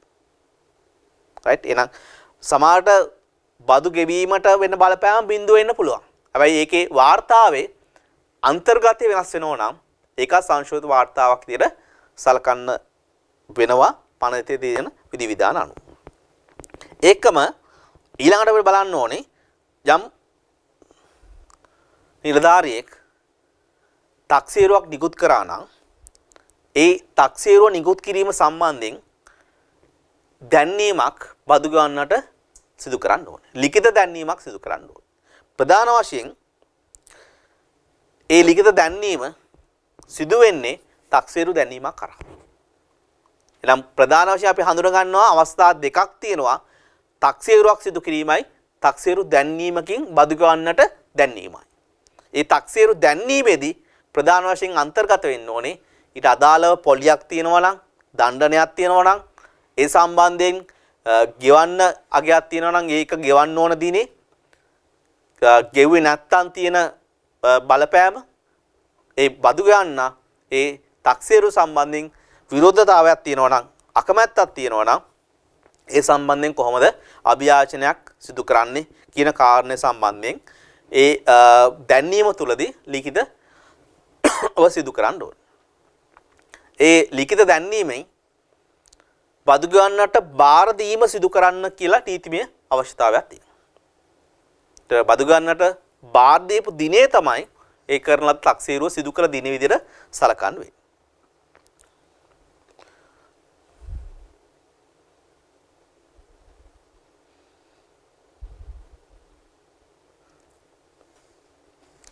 right අපි බලමු අපේ දැන් මේ ඩිස්කෂන් එක තුළ ඔබ අඳුනගත්තා තක්සේරු වර්ග. අපි ඉස්සෙල්ලා සඳහන් කරා වගේම ප්‍රධාන වශයෙන් තක්සේරු වර්ග 4ක් තියෙනවා. තක්සේරු වර්ග 5ක් තියෙනවා. අතිරේක සහ සංශෝධිත තක්සේරුව එක කොටසක් වශයෙන් ගත්තොත් තක්සේරු වර්ග 4ක් තියෙනවා. මේ තක්සේරු වර්ග නිකුත් කරද්දී කාලකඩේම කියන එක වැදගත් වෙනවා. අපි නැවතත් මතක් කරොත් මොනවද තියෙන තක්සේරු වර්ග? තක්සේරු, පැහැරලද තක්සේරු, පෙර තක්සේරු සහ සංශෝධිත තක්සේරු. self assessment, advanced assessment, default assessment and revised assessment. right? තර කාලකඩේම කියන එක තක්සේරුවට වැදගත්ම සාධකයක්. අයි කාලකඩේම වැදගත් වෙන්නේ? මොකද කාලකඩේම කියන එක අදහස් කරන්නේ යම් බදු ගන්නේගේ වාර්තාවක් සම්බන්ධයෙන් බදු ගෙවන්නට අදාළව දෙපාර්තමේන්තුවට තක්සේරුවක් නිකුත් කරන්න තියෙන කාලය. කොච්චර කාලයක් යනකම් ඒ අදාළ තක්සේරුව නිකුත් කරන්න පුළුවන්ද? right? ඒ නිකුත් කිරීම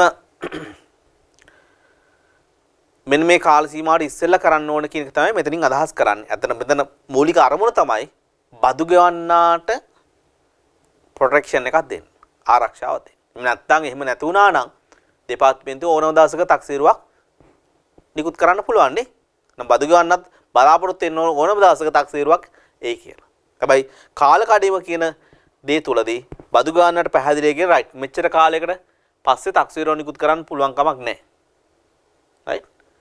හැබැයි ඒ සීමාව නැතුව නිකුත් කරන්න පුළුවන් අවස්ථා දීලා තියෙනවා. ඒත් සාමාන්‍යයෙන් සඳහන් වෙනවා රයිට් මේ කාල සීමාවට වෙනකන් තක්සේරුවක් නිකුත් කරන්න හැකියාව තියෙනවා. ඊට පස්සේ තක්සේරුවක් නිකුත් කරන්න හැකියාව නැහැ.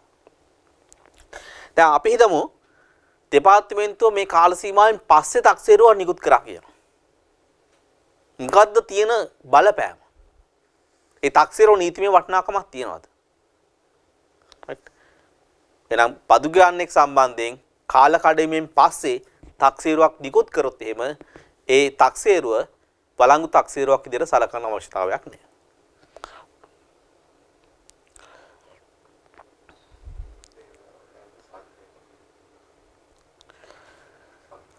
right 2.6 තක්සේරු වල කාලකඩේම assessment time bar. තක්සේරු නිකුත් කිරීම සඳහා ව්‍යවස්ථානුකූලව නියම කර ඇති කාල සීමාව තක්සේරුවක කාල සීමාව කාලකඩේම ලෙස හඳුන්වයි. right?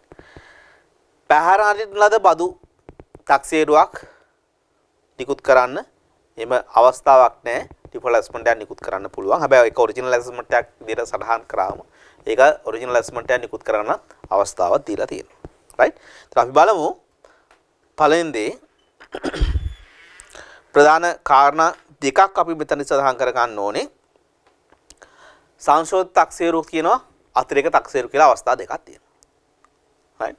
ඒතර පළවෙනිම දේ තමයි බදු ගාන්නෙක් වාර්තා බාර දෙනවා. එහෙම නැත්නම් දෙපාර්තමේන්තුව ඇඩ්වාන්ස් ඇසස්මන්ට් එකක් නිකුත් කරනවා, පෙර තක්සේරුවක් නිකුත් කරනවා. එහෙම නැත්නම් බදු ගන්න වාර්තා බාර දීලා නැත්නම් ඇඩ්වාන්ස් ඇසස්මන්ට් එකක් පැහැරාන ලද තක්සේරුවක් නිකුත් කිරීම කරනවා. අන්නේ දවසේ ඉඳන් අන්න එහෙම නිකුත් කරපු දවසේ ඉඳන් නැත්නම් බදු ගන්න තමන්ගේ සෙල්ෆ් ඇසස්මන්ට් එක කරපු දවසේ වාර්තා බාර දීපු දවසේ ඉඳන් මාස 30ක් වන දවස වෙනකන් කාල කඩේම කියන එක තියෙනවා. ඒ තුල දෙපාර්තමේන්තුවට තක්සේරුවක් නිකුත් කරන්න හැකියාව තියෙනවා. ඒ දවසෙන් පස්සේ සාමාන්‍ය විදිහට ගත්තම තක්සේරුවක් නිකුත් කිරීමේ හැකියාවක් නැහැ. ඒක තමයි පළවෙනිම දේ. හැබැයි ඒ සම්බන්ධයෙන් ඒ මූලික තක්සේරුව සම්බන්ධයෙන් තක්සේරුව නිකුත් කරලා තියෙනවා නම් මූලික තක්සේරුව සම්බන්ධයෙන් තක්සේරුව නිකුත් කරලා තියෙනවා නම් අන්න ඒ අවස්ථාවේදී ඔය කියන බාධකයේ අයින් වෙලා යනවා. නම් මූලික වශයෙන් තියෙන දේ මොකද්ද? එක බදු ගන්න වාර්තාවක් දීලා තියෙනවා. එහෙම නැත්නම් දෙපාර්තමේන්තුව පැහැරලද තක්සේරුවක් හෝ ඇඩ්වාන්ස් ඇසස්මන්ට් එකක් නැත්නම් පෙර තක්සේරුවක් නිකුත් කරලා තියෙන්න පුළුවන්. right. අන්නේ දවසේ ඉඳන් දින 30ක් යනකම්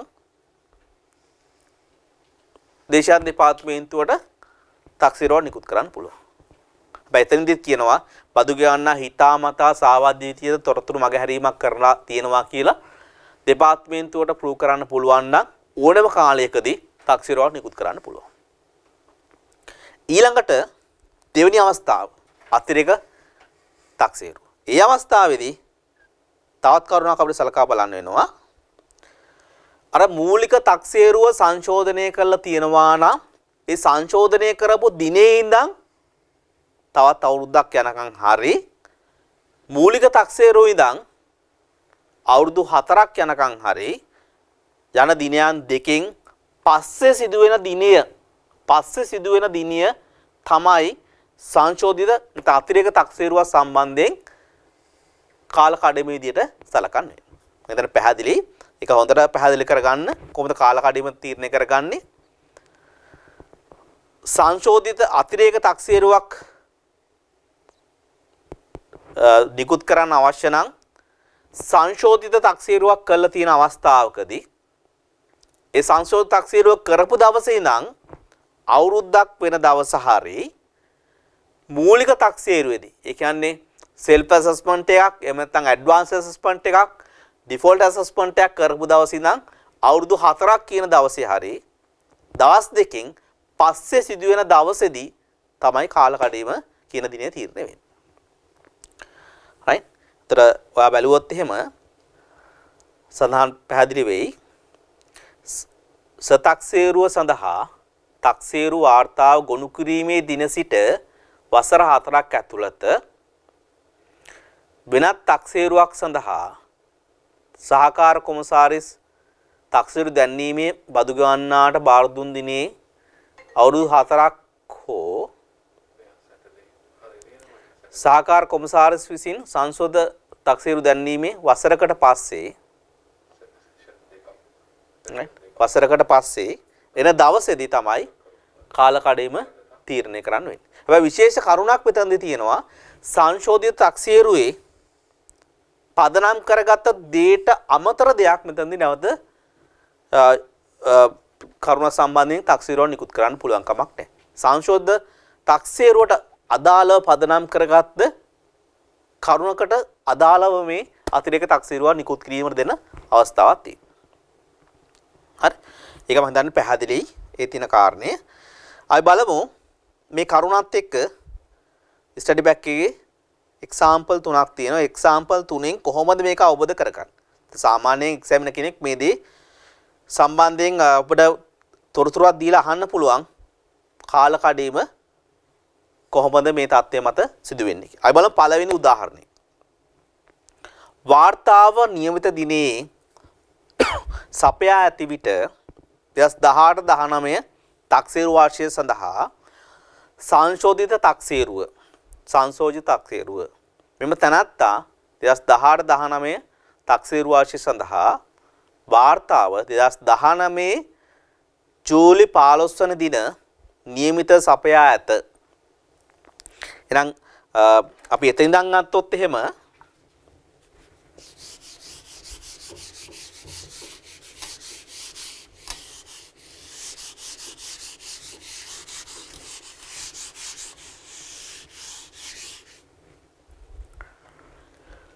right මෙයා 18 19 කියන තක්සේරු වර්ෂයට අදාළව වාර්තාව දෙනවා 2019 7යි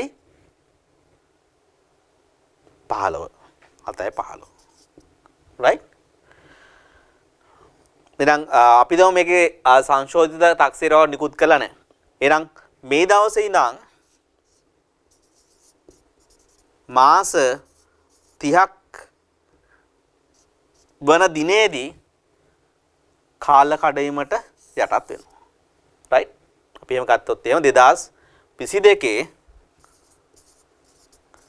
2022 ජනවාරි 14 වෙනිදා right මේ දිනේ සම්පූර්ණ වෙනවා. මේ දවසෙන් පස්සේ තක්සේරුවක් නිකුත් කරන්න හැකියාවක් නැහැ. ඒකම අනිත් පැත්තේ අපි මතක් කරොත් මේ දවසෙන් පස්සේ බදු ගන්නට සංශෝධිත වාර්තාවක් ලබා දීමේ හැකියාවකුත් නැහැ. ඒක තමයි සාමාන්‍යයෙන් පවතින තත්ත්වය. right එහෙනම් මේ වාර්තාව බාර දීම කියන එක මෙතනදී සිදු වෙලා තියෙන මූලික තක්සේරුවක්.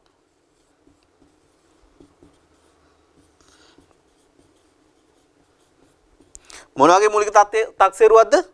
සතක්සේරු වාර්තාව බාර දීලා තියෙනවා. බදු ගන්න සතක්සේරුවක් කළා තියෙනවා. right ඒ දිනේ තමයි මේ තියෙන්නේ. සමහරට අපි දැන් උදාහරණයක් විදිහට සතක්සේරුවක් නැහැ. මේ දිනේ ඇඩ්වාන්ස් තක්සේරු ඇසස්මන්ට් එකක් තියෙනවා. පෙර තක්සේරුවක් තියෙනවා. එහෙනම් ඒ දවසේ නම් මාස 30. අපි දැන් මේක නොවැම්බර් 30න් පස්සේ දෙසැම්බර් 15 වෙනිදා ඩිෆෝල්ට් ඇසස්මන්ට් එකක් දාලා තියෙනවා. එහෙනම් ඒ දවසේ නම් මාස 30ක් කියන දවසේ. දැන් මූලික කාරණේ වෙන්නේ. right ඊළඟට අපි බලමු සංශෝධිත තක්සේරුවක් නිකුත් කළ තියෙන වෙලාවක.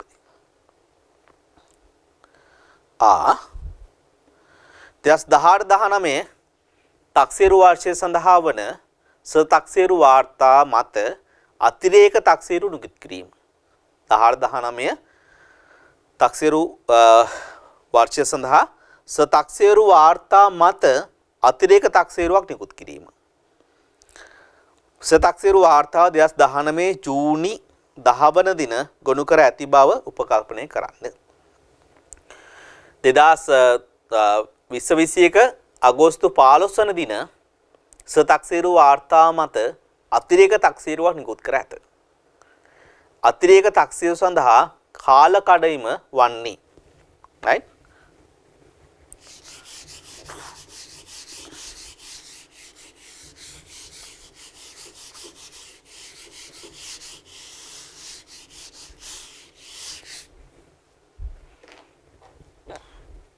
right අපි ගන්නේ 2018-19 කියන වර්ෂයේ මෙයා වාර්තා බාර දෙනවා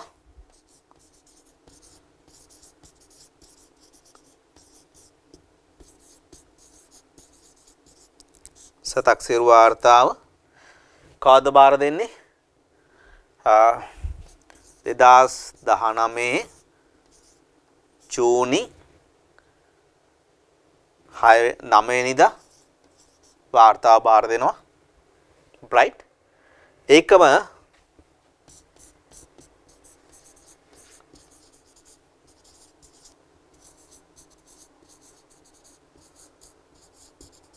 සංශෝධිත තක්සේරුවක් නිකුත් කරනවා කවද දිනේ 2021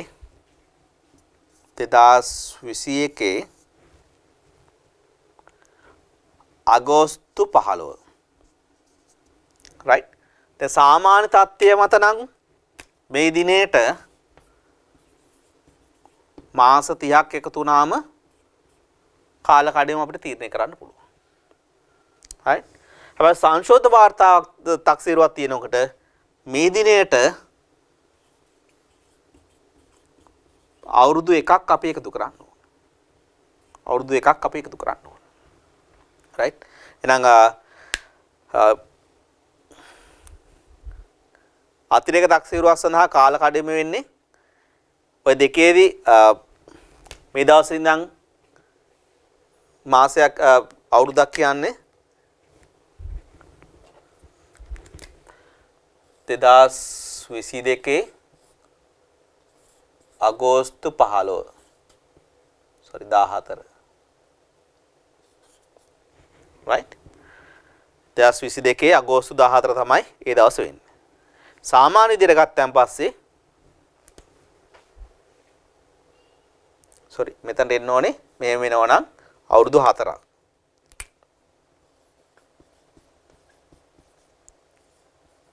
right break වුණොත් එහම අවුරුදු 4කට යනවා. 2023 6යි 8 වෙනිදා. right ওই දිනයන් දෙක තමයි වෙන්නේ. ඒතර ওই දිනයන් දෙකෙන් පස්සේ සිදු වෙන්නේ කවද්ද? පස්සේ සිදු වෙන්නේ මෙන්න මේ දිනේ. මෙන්න මේ දිනේ දක්වා දෙපාර්තමේන්තුවට තක්සේරුවක් නිකුත් කිරීමේ හැකියාව තියෙනවා. පැහැදිලිද?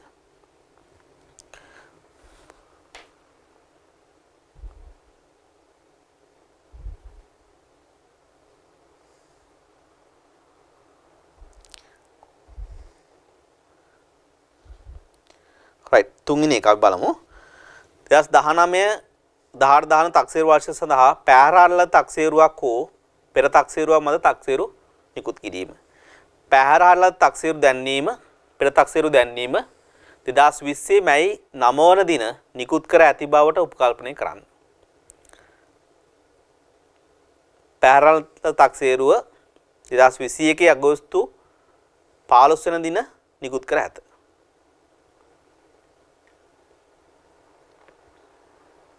අතිරේක තක්සේරුවක් සඳහා කාල කඩීම වන්නේ right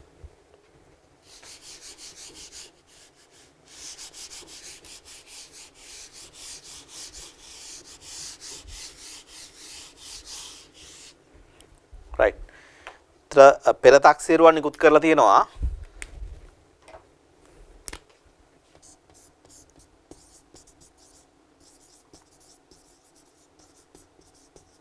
පෙර තක්සේරුවක් කවද දිනය 2020 මැයි 5 වෙනි මාසේ 9 වෙනිදා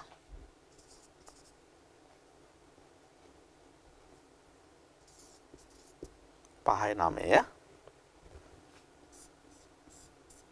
right ඊට පස්සේ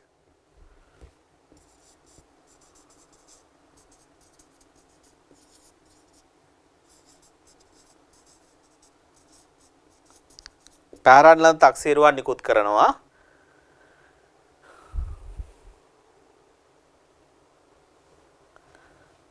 2021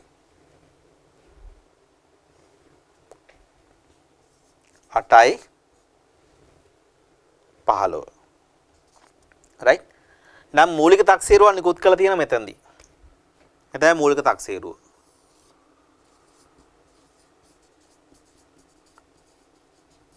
සාමාන්‍ය තත්ත්වයක් මන්ද අපි මෙතනට දවස් මාස 30ක් එකතු කරා තීරණය කරා.